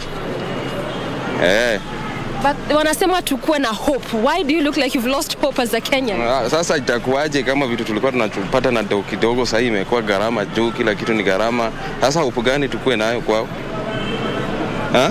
Hope tutakuwa nayo gani kwao? Mimi sioni mafuta mara hakuna, mara nini hakuna kila saa. Wakaa hivyo, sisi tutapambana. Serikali kaa hivyo, Wakenya watapambana. Hitu ndio maoni ya Wakenya wengine ambao wanatoa hapa. But we still continue to sample most of these views from Kenyans. We just want to pick what their mind is concerning their expectations. We are told time and again that let's keep hope alive, let's keep our expectations at par. But really with this hard economy, is that even possible? Let's continue to sample what other Kenyans are saying, and particularly also what the expectation is as we await this budget to be read at 3 p.m. Jina lako na matarajio yako ni? Kevin Onyimbo. Yeah, what I expect from the budget, I expect nothing less because the cost of living is high, the government is borrowing now and again. But I could urge the government that they stop borrowing, we work with our own budget, with what we collect from taxes. But generally, I do not expect nothing because the cost of living, the price of food stuffs is high. I could urge them, they stop some projects that are not necessary so that we be able to work with what we make, what we generate as a revenue from our country. That's what I can urge the government. Yes. Kevin, how practical is it to just be a developing country and still not be able to borrow to finance our projects? Okay, borrowing is not bad, but you see with our government, we have hit high in borrowing. We are borrowing, money is getting lost in projects, unfinished projects, and yet the funds were assigned. Later on, we hear that funds have been embezzled. We have very, very many things in our country.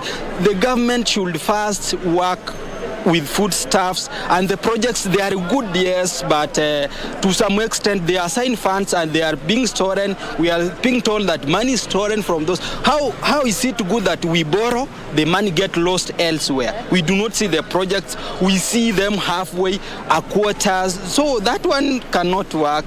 I see that we should be working by now with our own revenue, which we collect first, and some projects should stand still, because you give me a road, you don't give me food on the table, I do not have somewhere to sleep. Does it really make sense?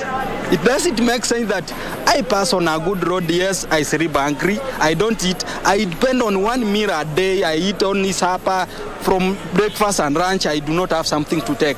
And you are here telling me that we have roads, we have something else. The roads are, I don't see them. I see projects unfinished. So that one really, I do not see that it's working well. With me, I see that they stabilize the food prices. I have something on the depot, then the rest will come later. Yes. Okay, thank you so much, Kevin. Well said. It's okay. All right, so the question and the issue of reduction on cost. Let's look at what we can do without as a country and still survive. And if at all we have to borrow, let's channel this money to the right areas so that Kenyans can see this development. That is what just Kevin is saying there. But even as we continue to sample their expectations and what Kenyans really are expecting to hear from the CS Treasury, I'm joined now by the representative from Bunge la Wananchi, and I just want him to really break down for us and tell us exactly what he is expecting to see. Is it the same as what we've had, high cost of living, the debt issue, debt crisis? Is it something more than that? Tell us your name and what exactly you're expecting. Thank you very much. First of all, my name's activist Lawrence Oyugi. I'm one of the rights activists in this great nation. I'm also a member of Bunge la Wananchi.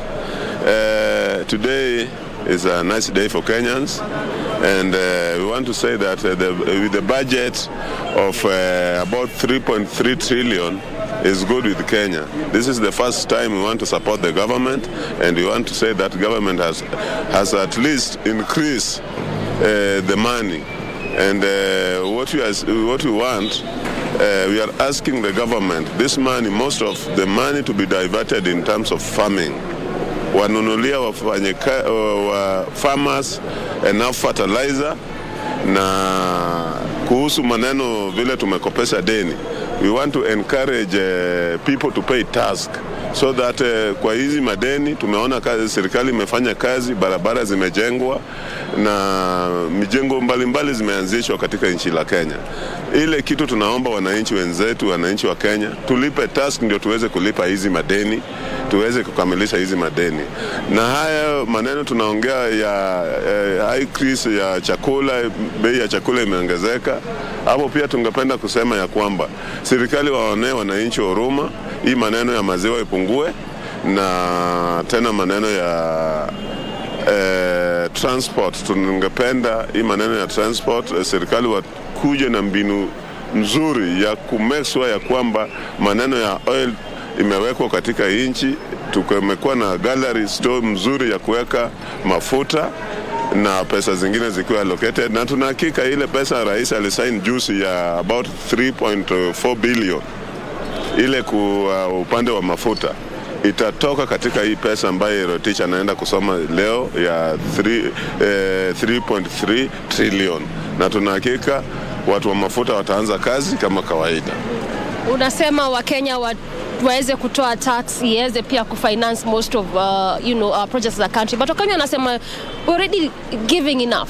We are digging so much into our pockets. Actually, we've not given enough. If we can just by an example, juzi hii kambi ya Keroche unaona imefungwa kwa mamilioni ya task. Hiyo ni moja tu ya Wakenya ambayo wamekataa kulipa task. Na haya pesa ndio rais wetu anajaribu kututafutia pesa nje ili tusaidie. Kuna wengine mabwenyenye wanateka advantage ya haya mapesa, wanafunga kwa account yao, na wakisafunga wanakosa kulipa task. Hii ndio inaleta hii shida ambayo tunaona kubwa ya kwamba hatuna deni kubwa. Tukiweza kulipa task katika nchi ya Kenya, sisi tunahakika tutapunguza nguvu ya hii umaskini katika nchi ya Kenya na tuongeze mingi sana kwa ukulima. Yes. Asante sana. Hatuna shida ya deni. We just need to do our due diligence as Kenyans. Let me get one last review from Kenyan here. Let's listen to what he has to say in respect to matarajio yako wakati budget yako inasomwa mchana huu. Kwa majina naitwa Joseph Makori. Nimefurahi sana kuona kuwa rais bado anazingatia kuwa budget ya Kenya inaendelea kuenda mbele, inaendelea kuwa mingi. Kitu tunatarajia hii budget iangalie maskini, walete pesa ya kucushion the poor, especially kwa foodstuffs. Kitu ingine tuna expect serikali iendelee kufanya infrastructure development, iendelee kuopen up nchi kwa kutengeneza barabara, iendelee kutengeneza reli so that the cost of travel iendelee kukuja chini. Tunatarajia kuwa serikali itaongeza pesa ya subsidy kwa mafuta ndio ikuwe rahisi wananchi maskini kusafiri kwa nauli kidogo. Kitu ingine tunatarajia serikali iongeze pesa, especially farmers wenye wako reserve waendelee kupata subsidy ya fertilizer na ili waingize pesa mfukoni. Kitu ingine tunatarajia healthcare. Serikali kwa sababu ya corona iendelee kuongeza pesa ndio wale watu wenye wako na ukimwi, zile magonjwa zinasumbua watu kama pneumonia, TB, waendelee kupata dawa ya bure.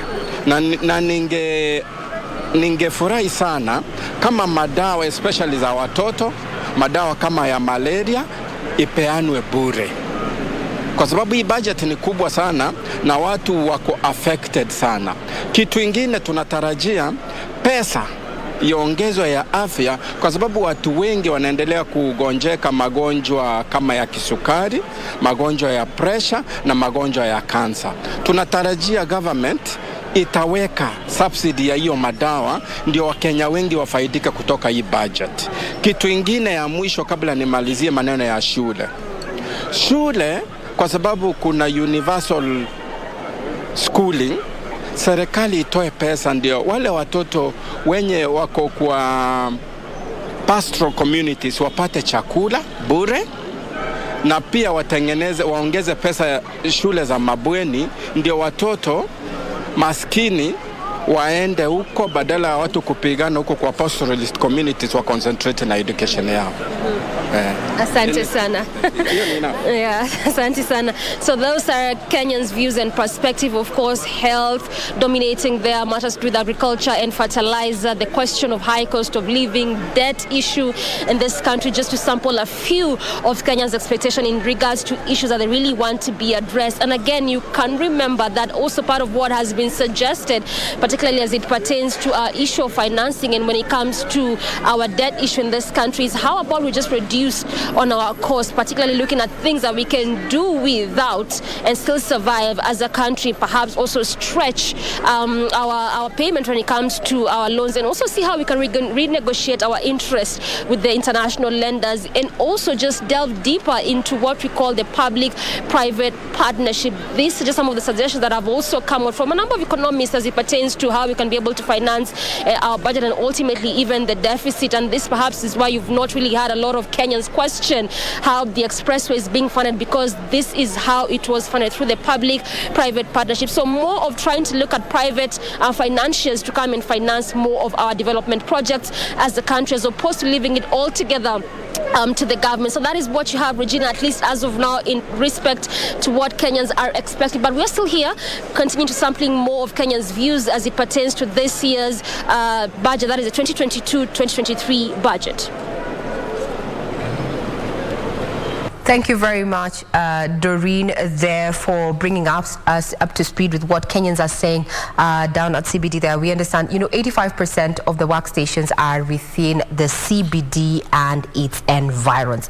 Now, those questions that have been raised by Kenyans, the issue of graft, the issue of, the debt situation, with the majority of Kenyans saying that we need to stop borrowing because the monies borrowed are not being put to proper use owing to graft. As you ponder on that, you take a quick breather. When we're back, we're going to be having a candid conversation with a financial and economist expert, none other than the CEO of African Diaspora Asset Managers, Adam Capital. So do keep it right here. That is Michael Obaga.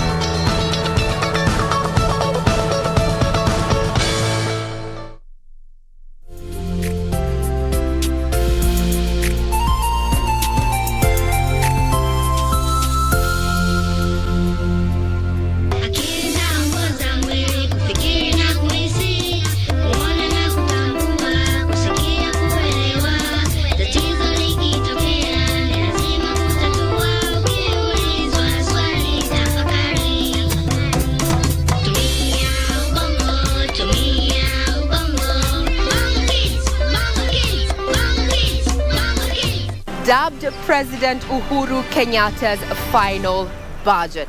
From Treasury to the streets and Parliament. What is contained in Ukur Yatane's briefcase? We unpack the numbers and analyze the statistics to help you understand what is contained in the 2022-2023 budget on KBC Channel 1.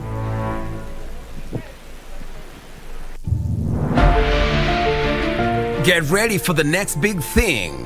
A woman with a voice is by definition a strong woman.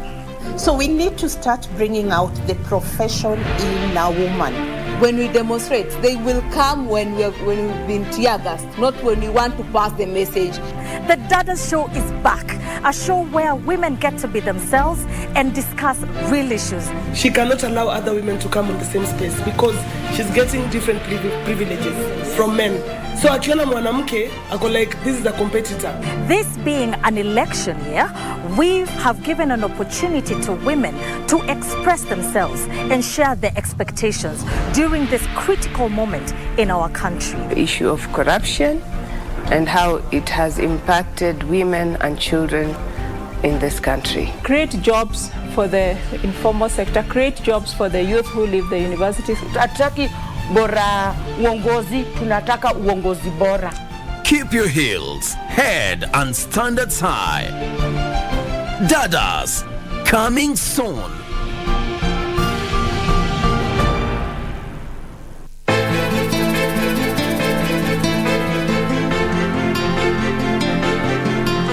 Kusema la kweli mimi sina la kusema. Na furahi tu sana sana sana. Kwani tutakuwa tunahama kila wakati? Haya yote yameletwa kwa sababu yako wewe mwenyewe na kufutana na Kate. Kate, bado kesi inaendelea. Huyo mtu aliyoko hapo ndio chanzo cha mimi kuwa na wazo hilo la kuiuza. Hebu jiangalie jinsi ulivyo. Huni hata aibu.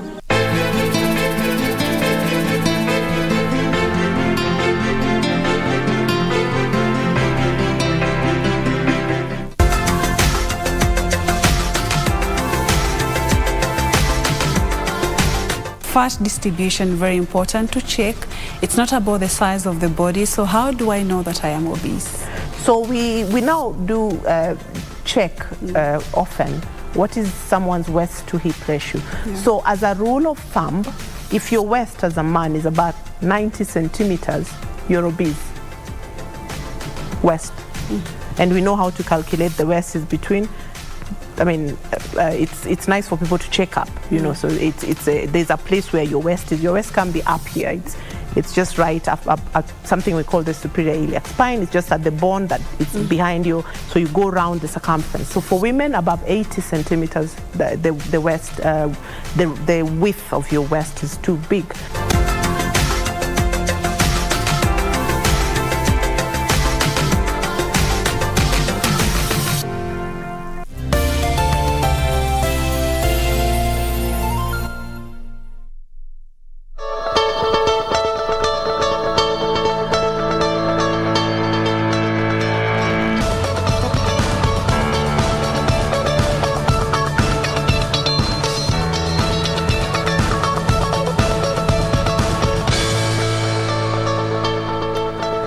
Good morning. You're watching Good Morning Kenya and I'm Regina Manyara. We're talking about matters of budget 2022-2023 to help us better understand, you know, what we should expect as Kenyans.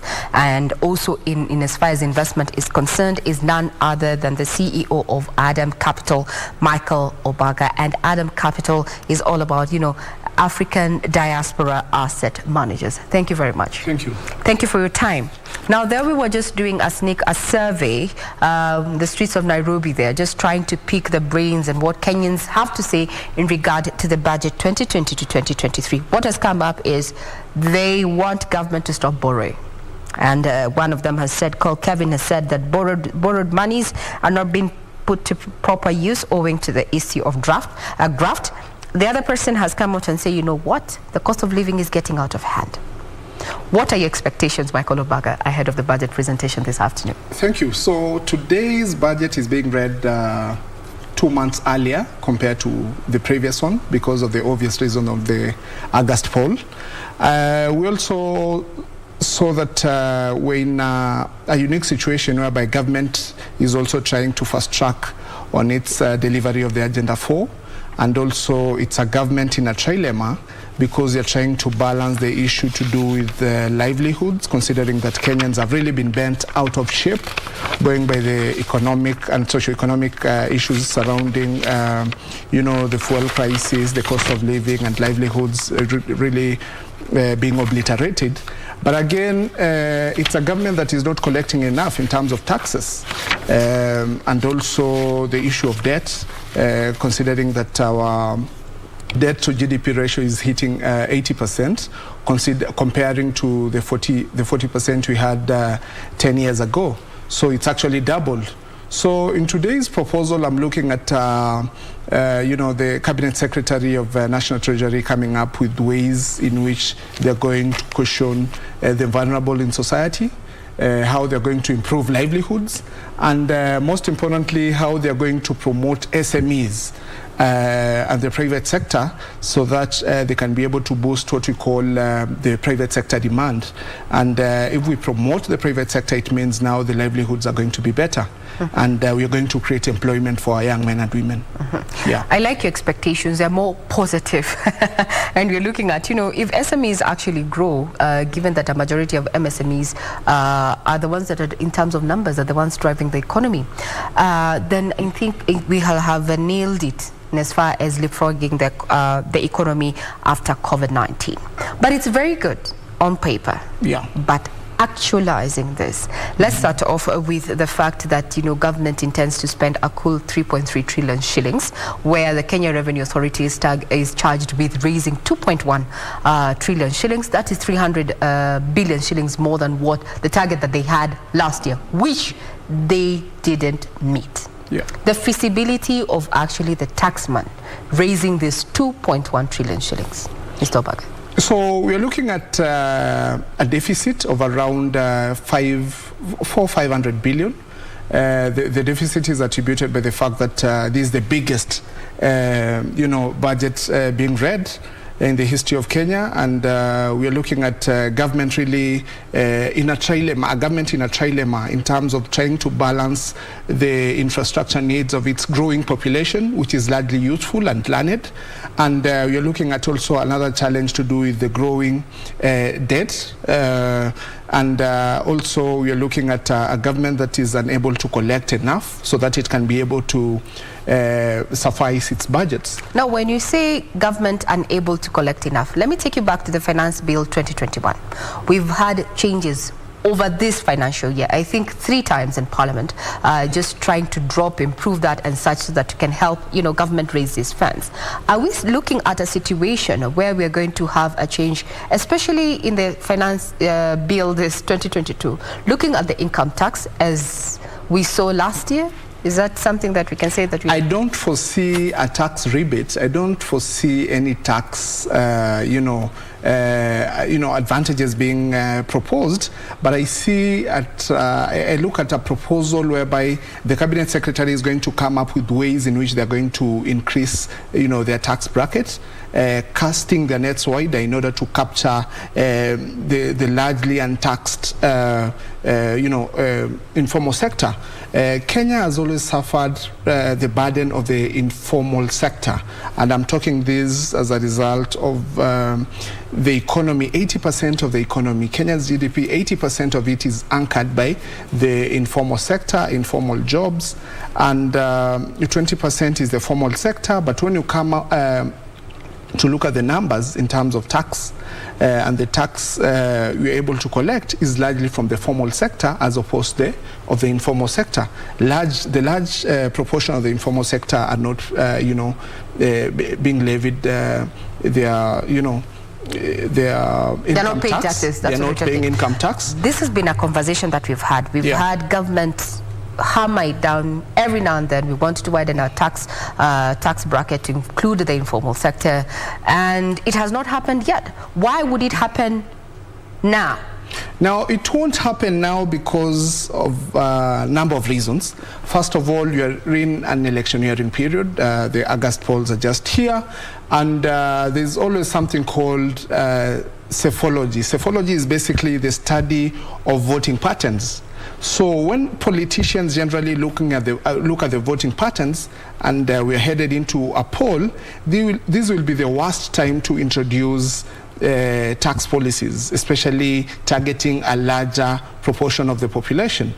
Number 2, tax policies are usually implemented or drafted by economists and professionals, but at the end of the day, they are handed over to politicians who are going to look into the implementation and have them implemented.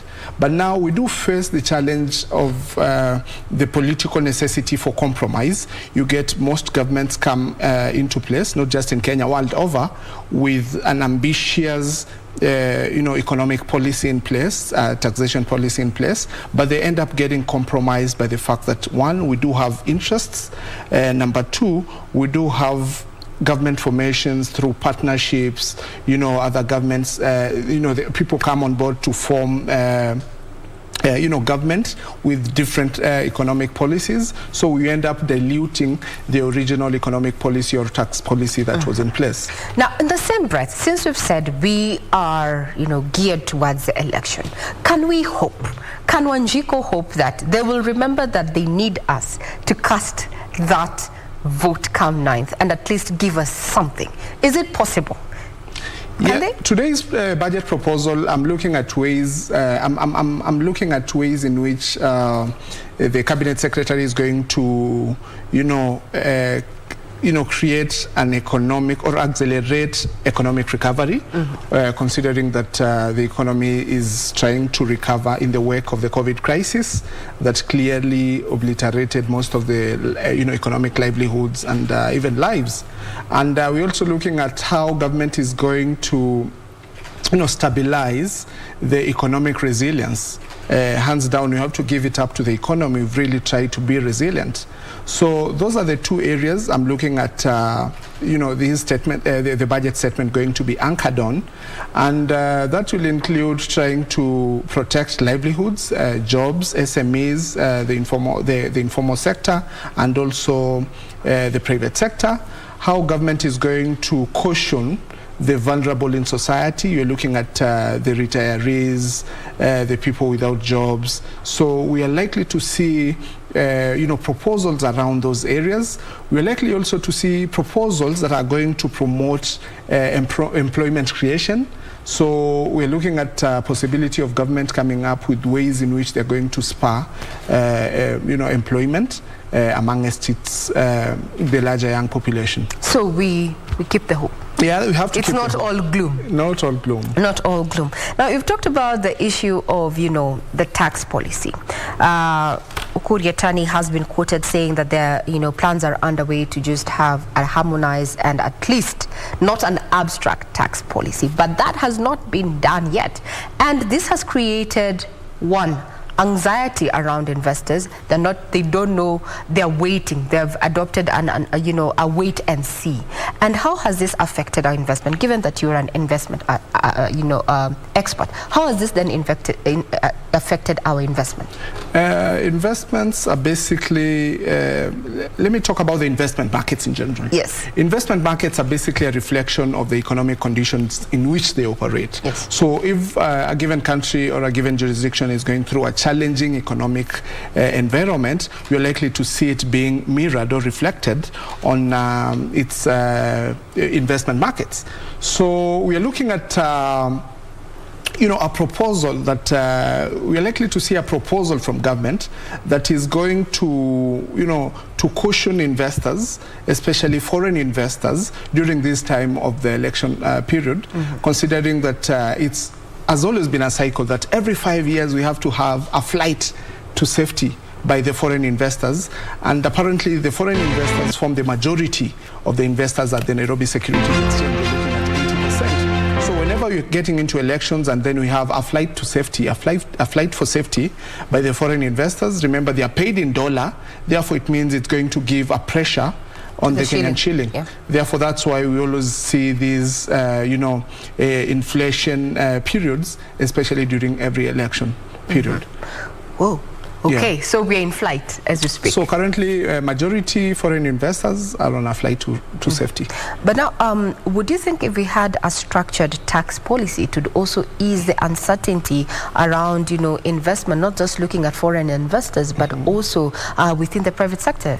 Now, the biggest challenge has been coming up with structures. It's undeniable that we do need, a policy that is going to govern our tax administration. But the challenge has been coming up with structures that are going to access the informal sector, structures that are going to be favoring the formal sector as well, because we need to favor the formal sector so that we're able to attract foreign businesses and FDIs, that is foreign direct investments in Kenya. But again, the biggest challenge has been coming up with structures on how they're going to implement, policies, tax policies, especially targeting the large informal sector we have in Kenya. Yeah. Now that informal sector is something that is getting out of hand, so to speak, yet they are the majority, but hey, we'll still get there. In this particular budget, the government is also expecting to raise a cool 300 billion shillings in appropriation and aid. Yeah. Now, the situation around government entities, or rather public entities, Ukur Yatani himself had said that they're seeking to adopt, restructuring among loss-making parastatals. Yet, they have a target of raising 300 B from these particular parastatals.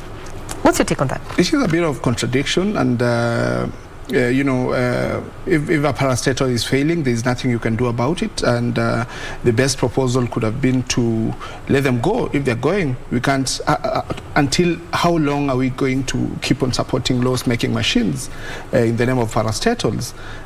Government has no business, and government should have no business in business. Business should be left to the informal sector, and government should only provide a level playing field so that they can be able to spur growth in the private sector. So government should, privatize institutions or parastatals that are not profit-making, and give an opportunity to the private sector to run these institutions. And we've seen the track record we're having from the private sector, because at the end of the day, the growth of any economy is premised on the principle of aggregate demand. So what that means is that government spending it's crucial. Informal sector spending through consumer spending. We also look at investor spending through the private sector. So all that put in place makes up our GDP. So we're looking at government spending, consumer spending, private spending through the private investment companies, and also foreign trade. So whether government is winning or the private sector is winning, at the end of the day, it's a win to the Kenyan economy. Now, that's a very thorny issue, especially when you look at the failing parastatals, one of them being the national carrier, that is Kenya Airways. It has been on bailouts left, right, and center, still on the red, but in its last report, it has somewhat, still in the red in as far as losses are concerned, but it has reduced its losses. Yeah. Very thorny issue. Let me just pick your brain on that. Should we privatize the national carrier? Yeah, that is something. It is a thorny issue, and for me, looking at it from an investment perspective, if you have a venture that is not making any profit, then you rather let it go and have it managed by more prudent, professionals than having it to government, because of the what you call the moral fabric of Kenyans, knowing that this is an institution being run by government, therefore they're not more prudent in terms of running it. But again, we remain hopeful with the results they are able to post, and we're looking forward to the national carrier jumping back into profitability. Yeah. Thank you for your opinion on that. Yeah, I know it's way out of budget, but we're talking about government expecting to raise this amount of money through appropriations and aid, and we're talking about restructuring, mergers and closures. Here we are, a bit contradictory. Thank you for that clarification. Now, we've been talking about 3.3 trillion, of which we have a deficit of around 846.1 billion shillings. Yeah. Yes, government intends to borrow. Of course. Public debt by the end of December 2021 stood at 8.2 trillion shillings. We even don't want to look at the figures of 2022, they're not out yet, the first quarter. But hey, that's where we are. Government intends to borrow that money. Before we look at the figures, where government intends to borrow, because it's going to be external or domestic. And domestic. Before we get down to the figures, was there an option? Was there another option to borrowing? Borrowing is not bad, and What is bad is excessive borrowing, because now you'll start looking at the debt to GDP ratios and all that. But again, if you borrow from the developed nation, for example, the UK or the US, when you look at their debt to GDP ratio is way above 100%. Kenya's debt to GDP ratio is at 80%. Therefore, there is nothing wrong with borrowing. Actually, government has an obligation to borrow under the fiscal policy, because how else do we expect government to raise funds? Because government does not have its money. It doesn't have. Yes. So it relies on, taxes, collecting tax revenues, and also borrowing.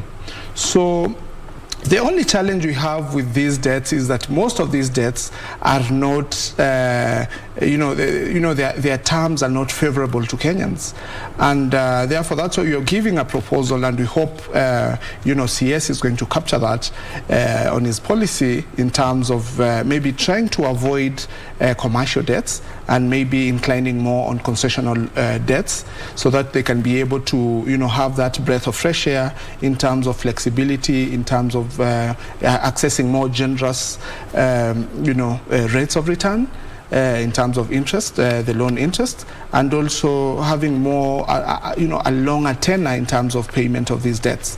So the recommendations on debt should be maybe tilting more towards concessional loans and also avoiding the commercial loans. Now, government intends to borrow a cool 70 actually. Yeah. I reduced it now by 20, but 70.2 billion shillings from the local market. Yeah.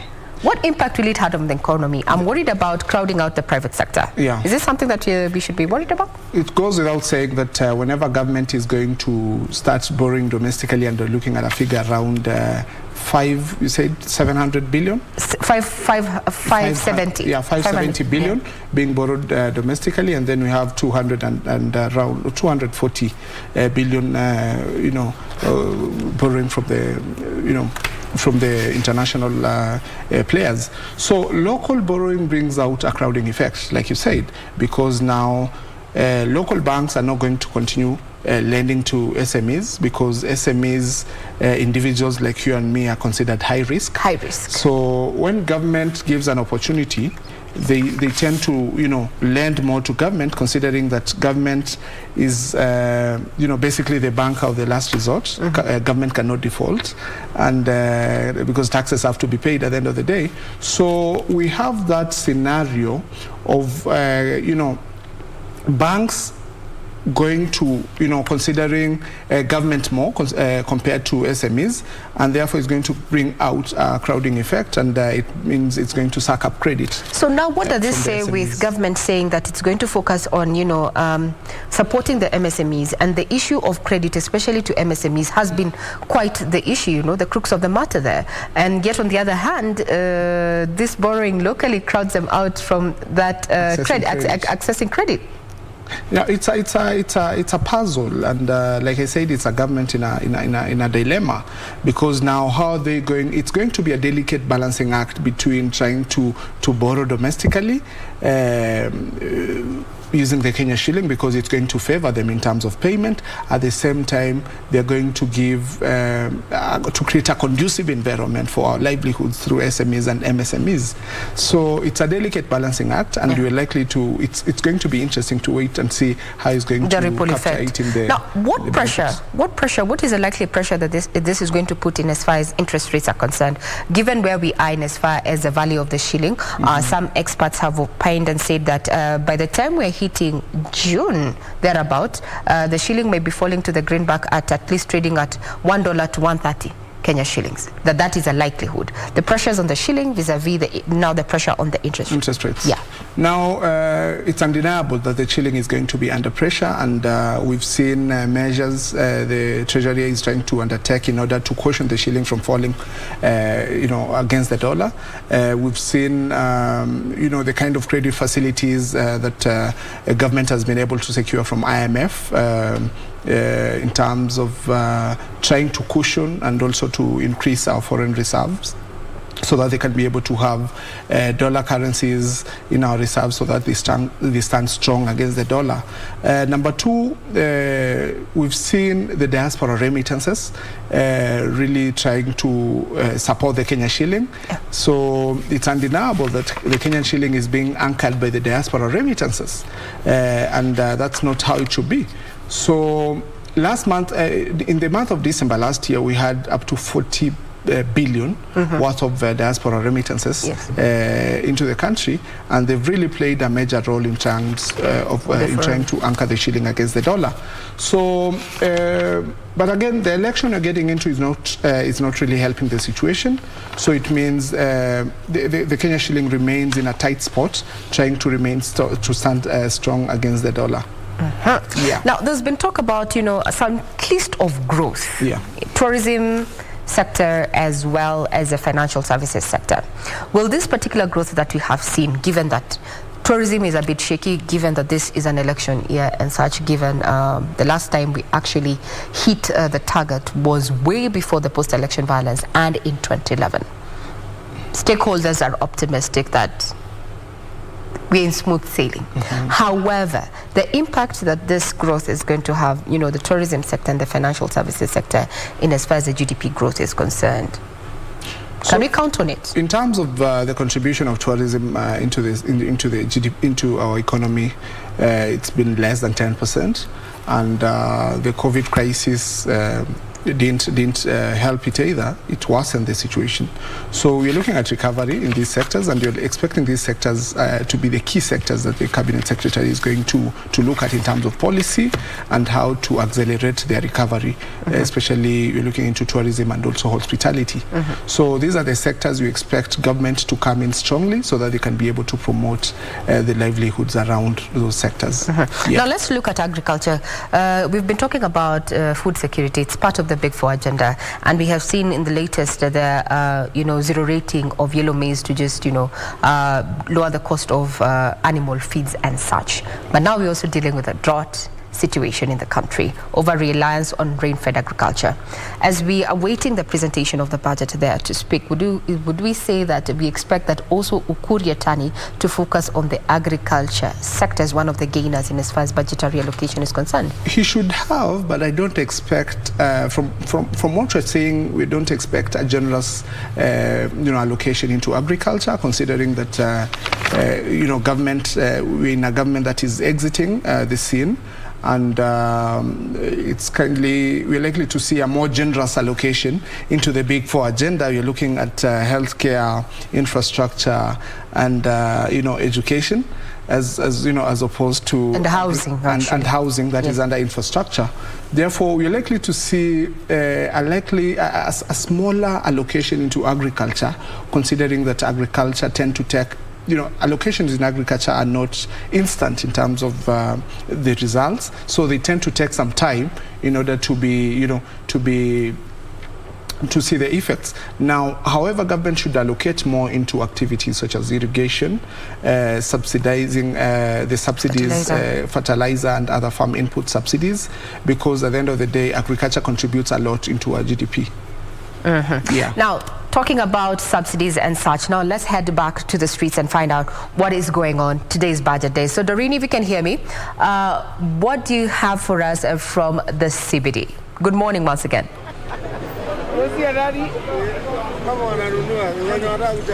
All right, as I promised, we are still in Nairobi CBD, continuing to sample most of Kenyan views as it pertains to this 2022-2023 budget, and particularly what exactly they expect the CS to address. And from archives, we come here to where a good number of matatu operators are actually stationed. Could it still be the issue, the question of fuel? You are live on KBC Channel 1.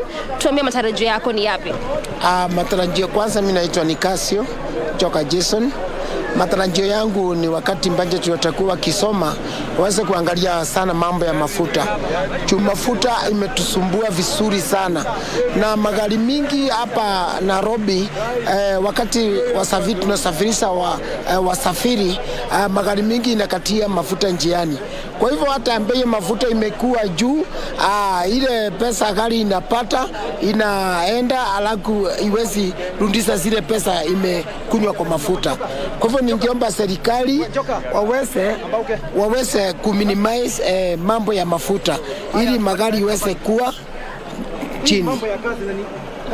All right, so clearly again the issue and the question of fuel coming into play. So let's speak to other sets of Kenya, try to also listen into what exactly they expect the CS to address. Na vile ambavyo tunamsikia kwake anasema ni mambo ya mafuta. Wewe kama abiria, ni nini hasa unataka ikuwe addressed this afternoon?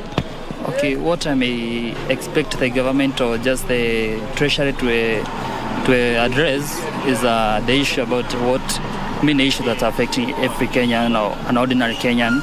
Especially we have a lot of issues going on in our country, like a drought.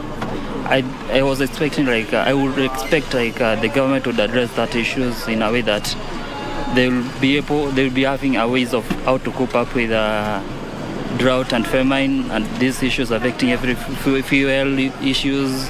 We have these goods, most food and items are at high cost, you see.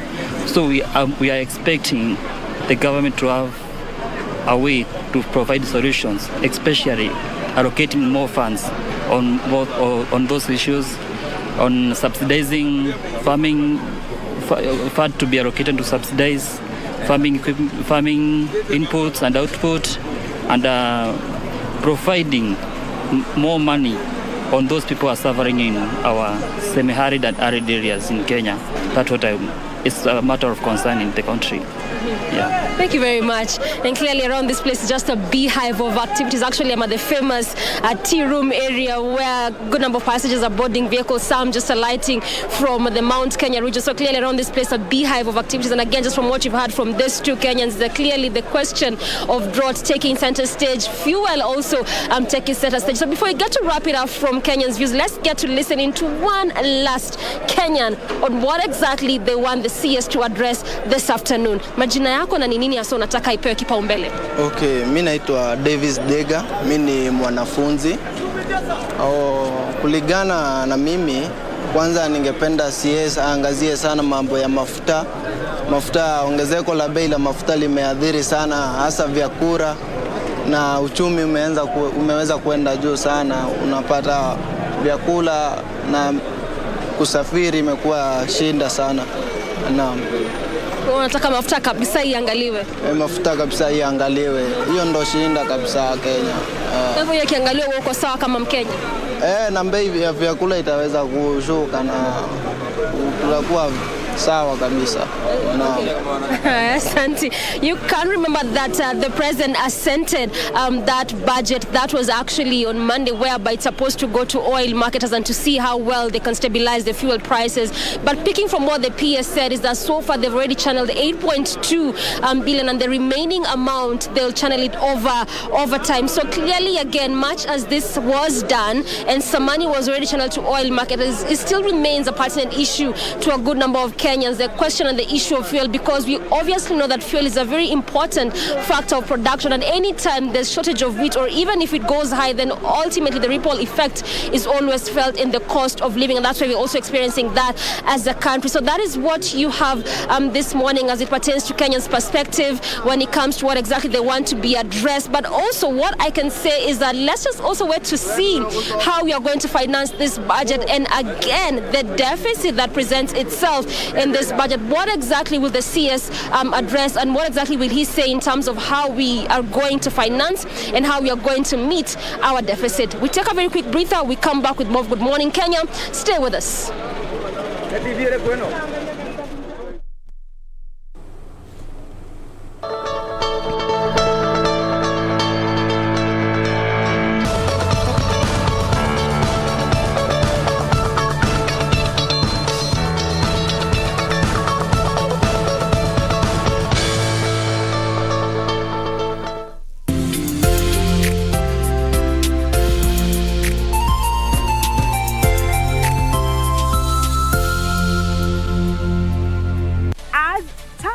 changes, technologies grow, and so you need to be in the know. We bring you tech news from all over the world. Me, I understand science revolves around life. Tech policies and programs, Take on Tech has your back. Coming to your screens every Saturday at 4:30 p.m. only on KBC Channel 1. Join me, Stephanie Ayeta and Grace Givaga as we serve you with only the best tech updates the world over. As part of the government policy to achieve 10% forest cover, conservatory and protection of the ecosystem, Radio Ingo, in conjunction with Kakamega County, Kenya Forest Services and National Environmental Management Authority, NEMA, will participate in tree planting at the Kakamega Forest on 8th of April 2022 and on 9th of April 2022. A church service will be held at St. Paul Muyenga Anglican Church of Kenya in Kakamega. Let's plant trees for a better tomorrow.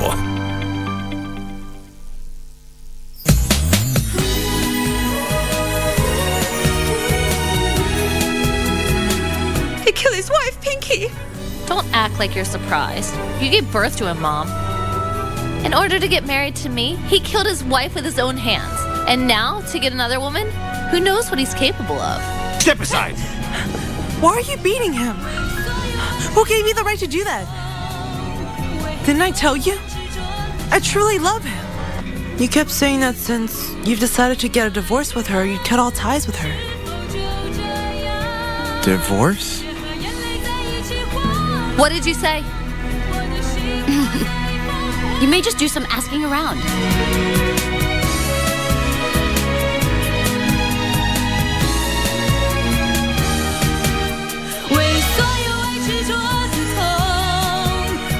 Mundos divididos por una sombra de traición.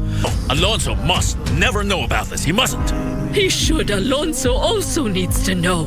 Because of these secrets, our family has gone through so much sorrow and suffering. You can consider it a miracle.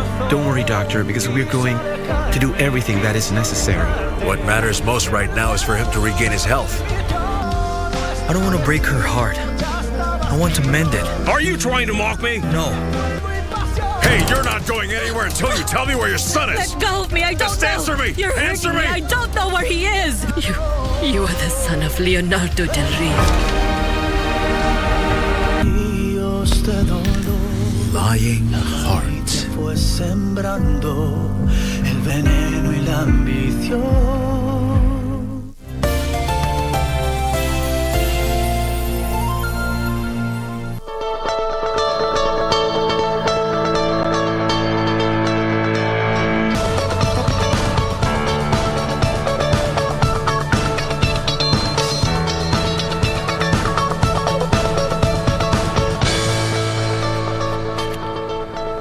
Good morning, I'm Regina Manyara and you're watching Good Morning Kenya right here on KBC Channel 1. It is Budget Day. What are your expectations? Keep tweeting. Our official station handle is at KBC Channel 1. Mine is at Ray Manyara. With us in studio is the CEO of Adam Capital, that is Michael Obalka. And in case you're wondering what Adam Capital is all about, or what it really means, it's African Diaspora Asset Managers. Thank you very much. Thank you. So before we took a short break, our reporter on ground, Dorina Range, was doing a survey, so to speak, and a majority of Kenyans, actually, she was talking to, Kenyans as well as motorists. They've raised the issue of the high cost of living, the uncertainty around the fuel shortage. OMCs received their monies, but they came out and said, owing to the previous delays, we're looking at 10 days of normalcy. Ahead of the budget, is this something that government can do to ensure that, Kenyans do not ever get themselves in such a situation when it comes to supply chain disruptions in as far as petroleum products are concerned? Thank you. So on the issue you're having, the crisis you're having around the fuel crisis, it's as a result of the panic. That's what they've said. But again, if you look closely, even before, we already had the broken supply chains, and then we had the whatever we call the imported inflation as a result of the broken supply chains. But generally, we need a policy around, our, the way in which we look at the fuel issues in Kenya, because whenever we have such a crisis, it means it's going to have a ripple effect across all, the goods we have, which are the consumer goods, and that now will bring some inflation.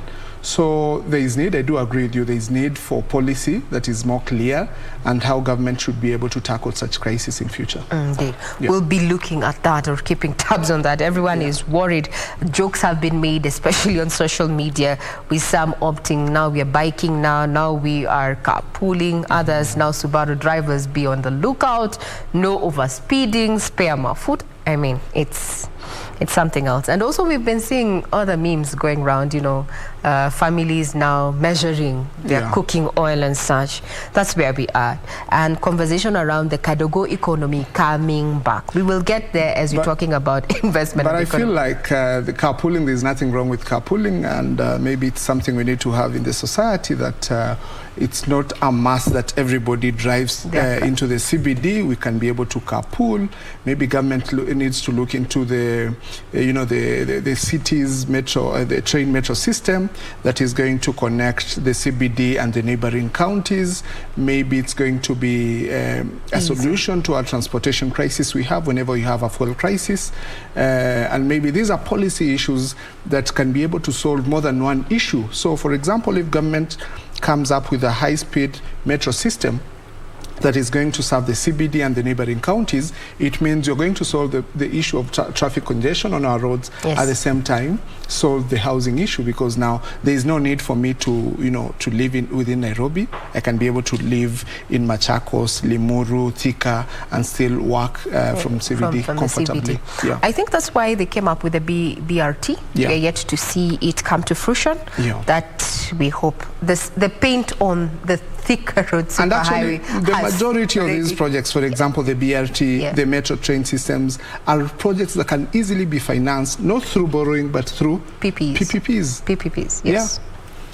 We'll be waiting on that. Now, to digress, there's an issue that Kenyans keep on, everyone that we are sampling, they're talking about debt, government appetite, borrowing appetite. From a financial point of view, what is your take on government's borrowing appetite? Debt can be good, debt can be bad. Good debt is the one that is going to finance an asset. Bad debt is the one you're taking to buy, I don't want to call it a liability, but an asset that is not going to increase your income. Now, is government justified by the kind of debt it's having? Yes, it is. It has a right to borrow. That is one of the ways in which government raises funds. Now, is the debt being channeled into the right projects? Yes, government is channeling the money essentially into infrastructure projects, which are extensive when it comes to the funds. Let me be the devil's advocate at that point. We had Kevin come out and say, yes, munaniambia kuna barabara. And he spoke in Swahili. Ninaona kuna barabara, but I'm only taking dinner. But you see, Kenyans need to come to a realization that a government has to spend.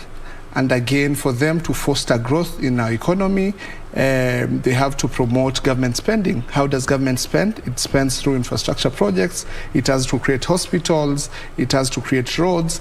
Because for us to spur economic growth, we need to have roads. We need to have the expressway. We need to have the SGR carrying goods from Mombasa, the port into the CBD and other parts of the country. So we are going through a crisis, but this short-term pain for long-term benefit. We might not be the beneficiaries of these projects, but when you look forward, like we say in investments, markets are forward-looking, then it means the future generation is going to reap a lot from the current projects that the government is doing. Okay. Yeah.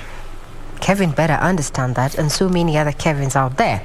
Now, the 846.1 billion shillings debt happens to be 6% of GDP in this year's budget. What is your take? It's worrying, and The deficit, we should always ensure that our budget is within our budget. We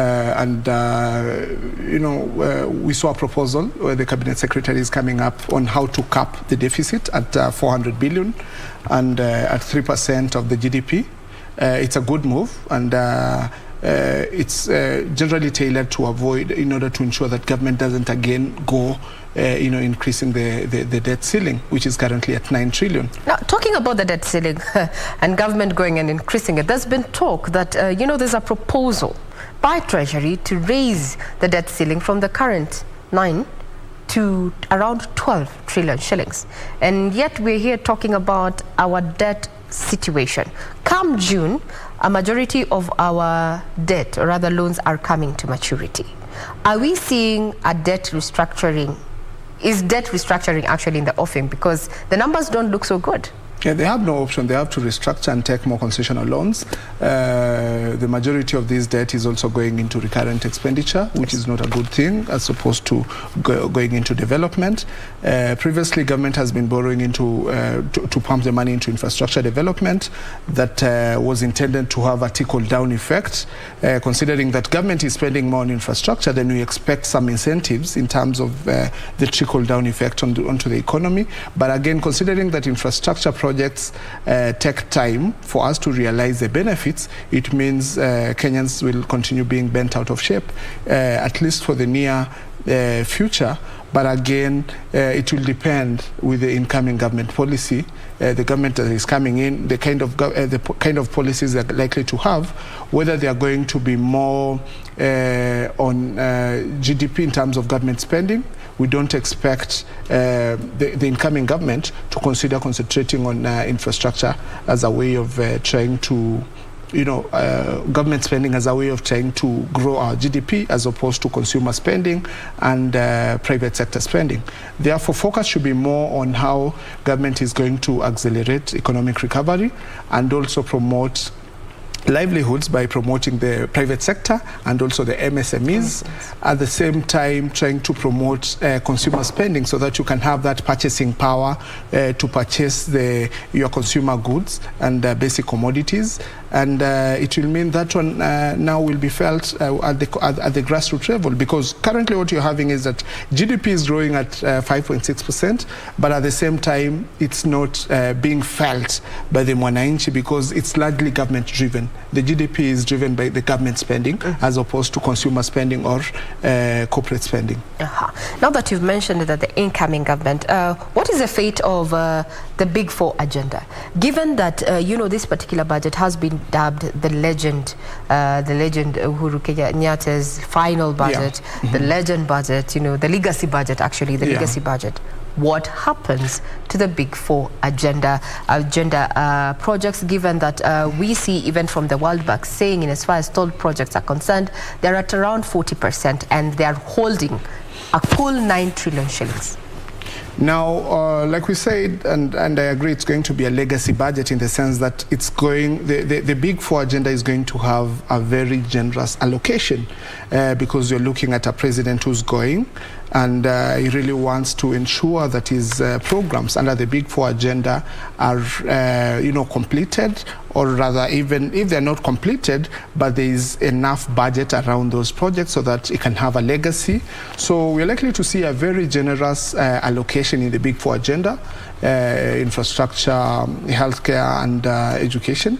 And with that, we're likely to see a less allocation in agriculture, and understandably so, because the president is also trying to leave a mark in society. Is going out, but again, he has to ensure that every nip and tuck, especially in the programs that are under the Big Four agenda, is well taken care of. Like, for instance, I know in manufacturing and the cost of power has been such an issue, and under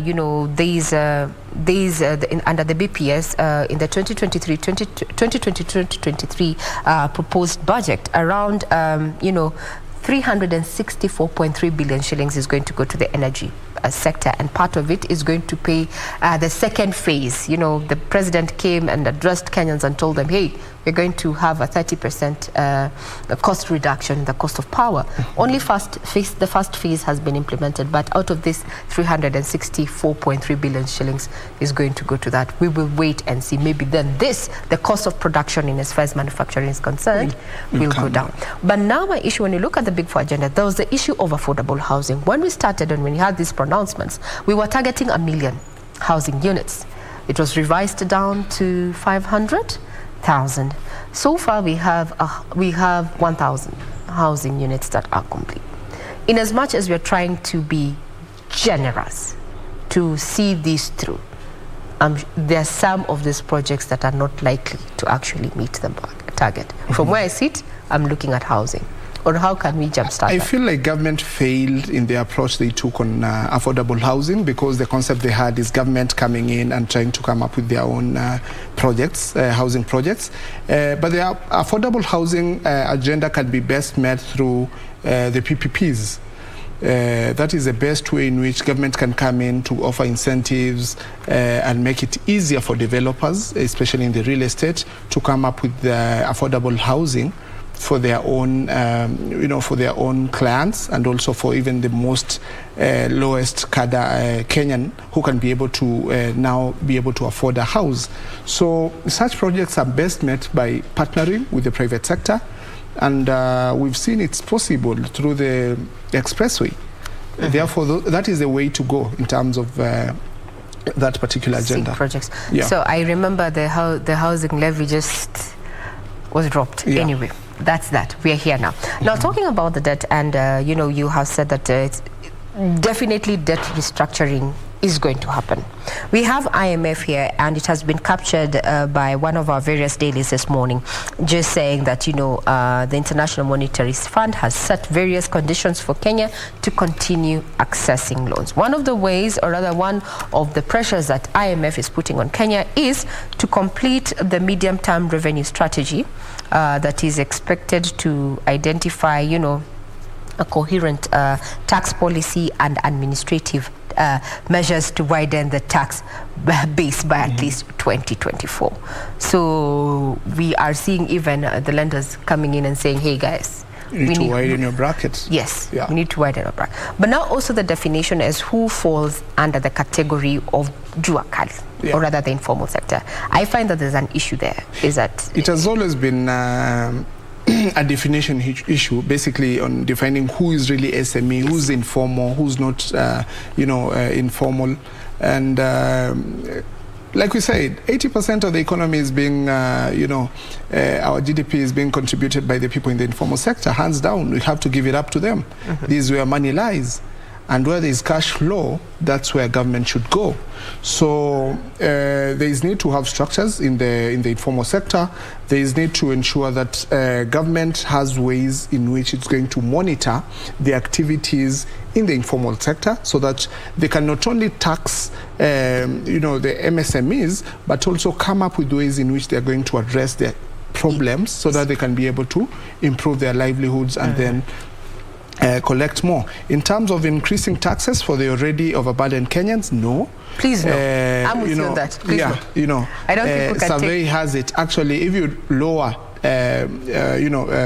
high taxes by 1%, you're likely to increase your overall tax collection by 2 or 3%.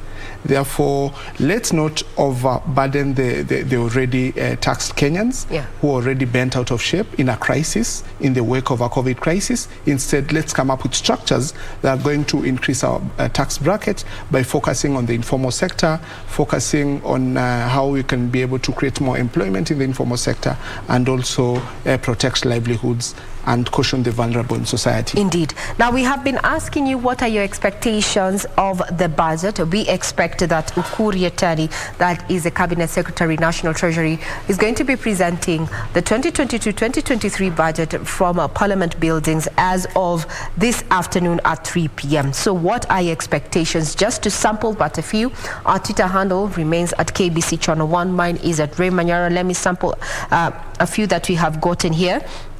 So we have Mohammed Mohammed Fatuma says, concerning the budget, we want to raise the issue of engaging counties at their assemblies to have a budget on supporting parenting issues and empower parents on child protection. The other issue is family tracing when children need to be repatriated or reintegrated to families. These are views coming from members of CAC there that deals with matters of children. Also, we have Jacqueline from Kajiado who says, I would like to see allocation on OCSCs and capacity buildings for CSOs. Once again, the counties need to be well equipped in as far as children rescue centers are concerned. Then lastly but not least, from Adanje from Kilifi, if a ministry is set up for children, there should be a well thought out due diligence to avoid wastage and proper placement of departments with the intent of making them effective and operational. These are just some of the views that are coming in regard to, various stakeholders, what they want addressed on top of, what we are getting from morning here is that Kenyans are concerned about the high cost of living, and they're really waiting to see what Ukuri Attorney has in store for them in as far as the briefcase is concerned to ensure that, they have more money in their pockets and they have the purchasing power when it comes to matters basics. Now we cross over to matters investment. When we talk about fiscal planning, we're also looking at, where we are in as far as the economy. And Kenya has been priding itself as wanting to be an investment hub for the region. Where do we stand? Kenya still remains the investment hub in the region, and we're looking how Kenya as a country is warming up into the Ethiopian market. We saw the other day the DRC was able to be the newest kid on the block on the East African community. Are we taking the opportunities as they come? Yeah, we are. You can see many corporates are getting into the DRC, Equity Bank, to name just a few. Safaricom PLC is getting into Ethiopia. Yeah. Therefore, those are telltale signs that you are taking these opportunities without, wasting any time.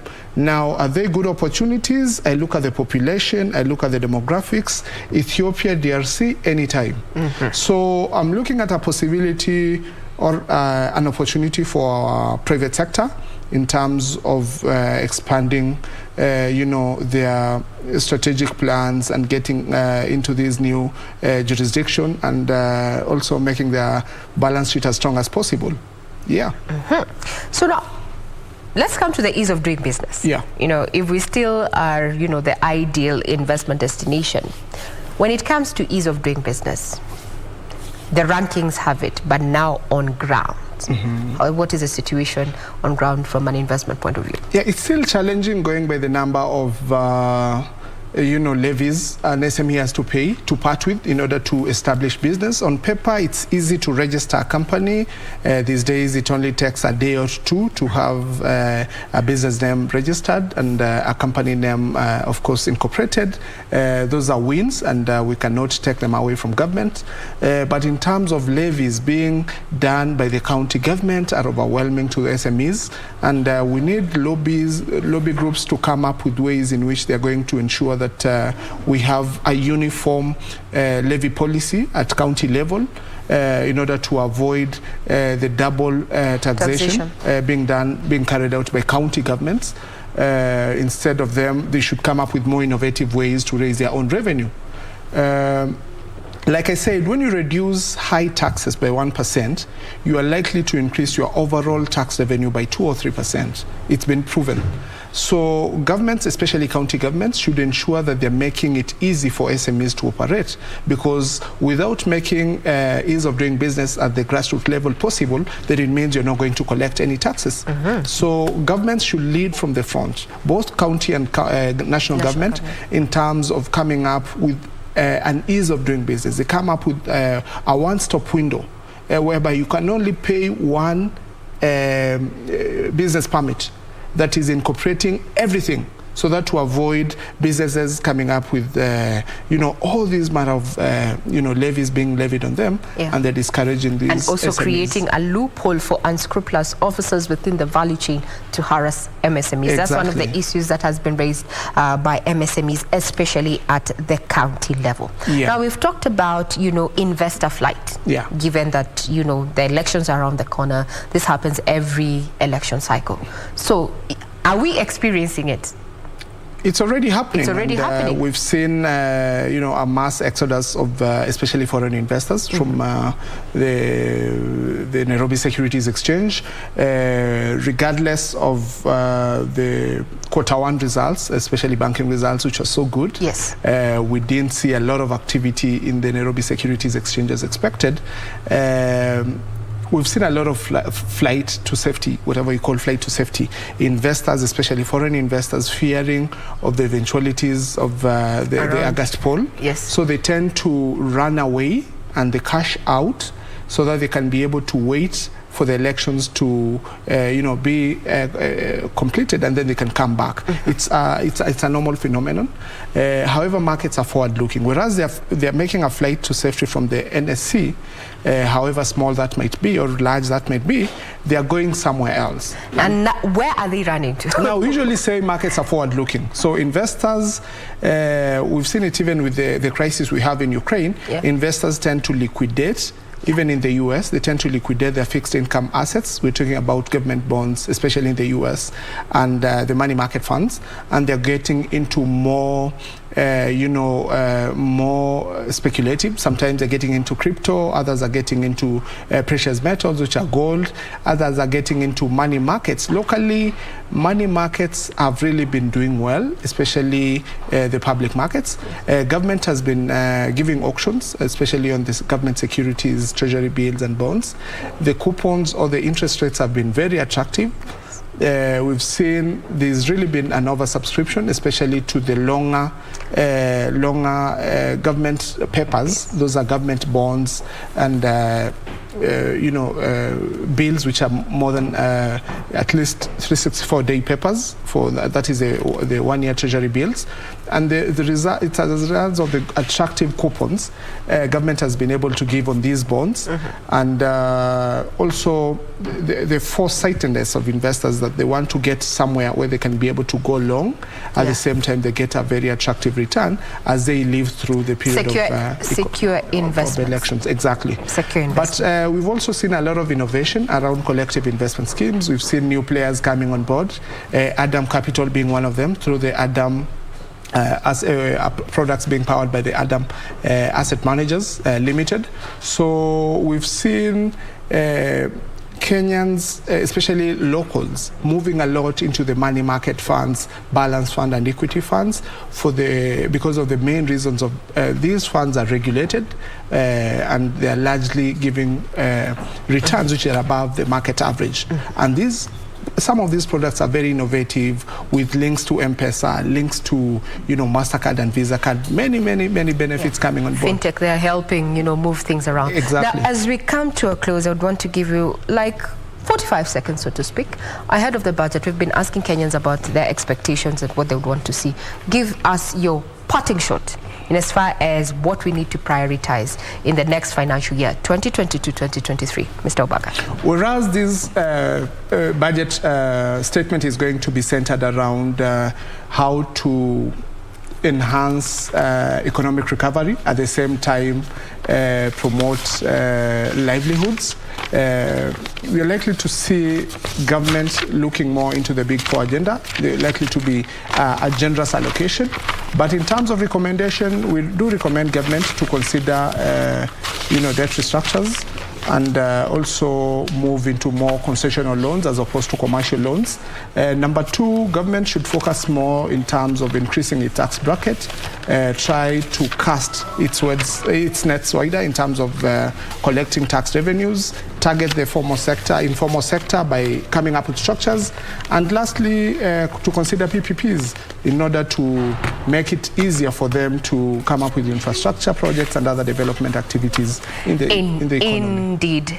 Very well said. We're not going to belabor that point. We want to tell you that we are keeping tabs on what is happening from various parts of the country, including Mombasa and Kisumu. As you know, all eyes are focused on Parliament this afternoon, where Ukur Yatani, that is the Cabinet Secretary, National Treasury, is going to be presenting the proposed budget that is going to inform government spending. I'm Regina Manyara, and we have been speaking to CEO of Adam Capital there, that is African Diaspora Asset Managers, none other than Michael Obaga. Enjoy your viewing. I leave you in the able hands of my colleague Betty Kiptum to take you through the conversation about, the economy and the budget that we are expecting this afternoon.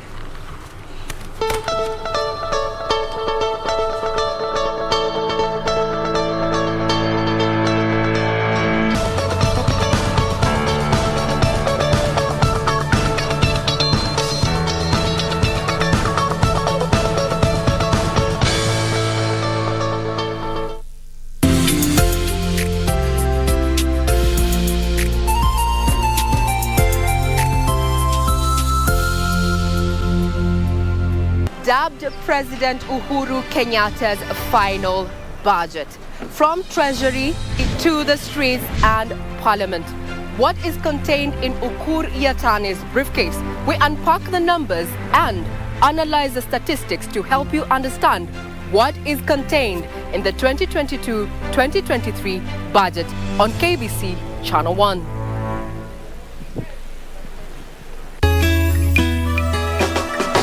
Vitimbi Jumatatu hii. Jumuika nasi siku ya Jumatatu ili upate uhondo kamili kwenye vitimbi.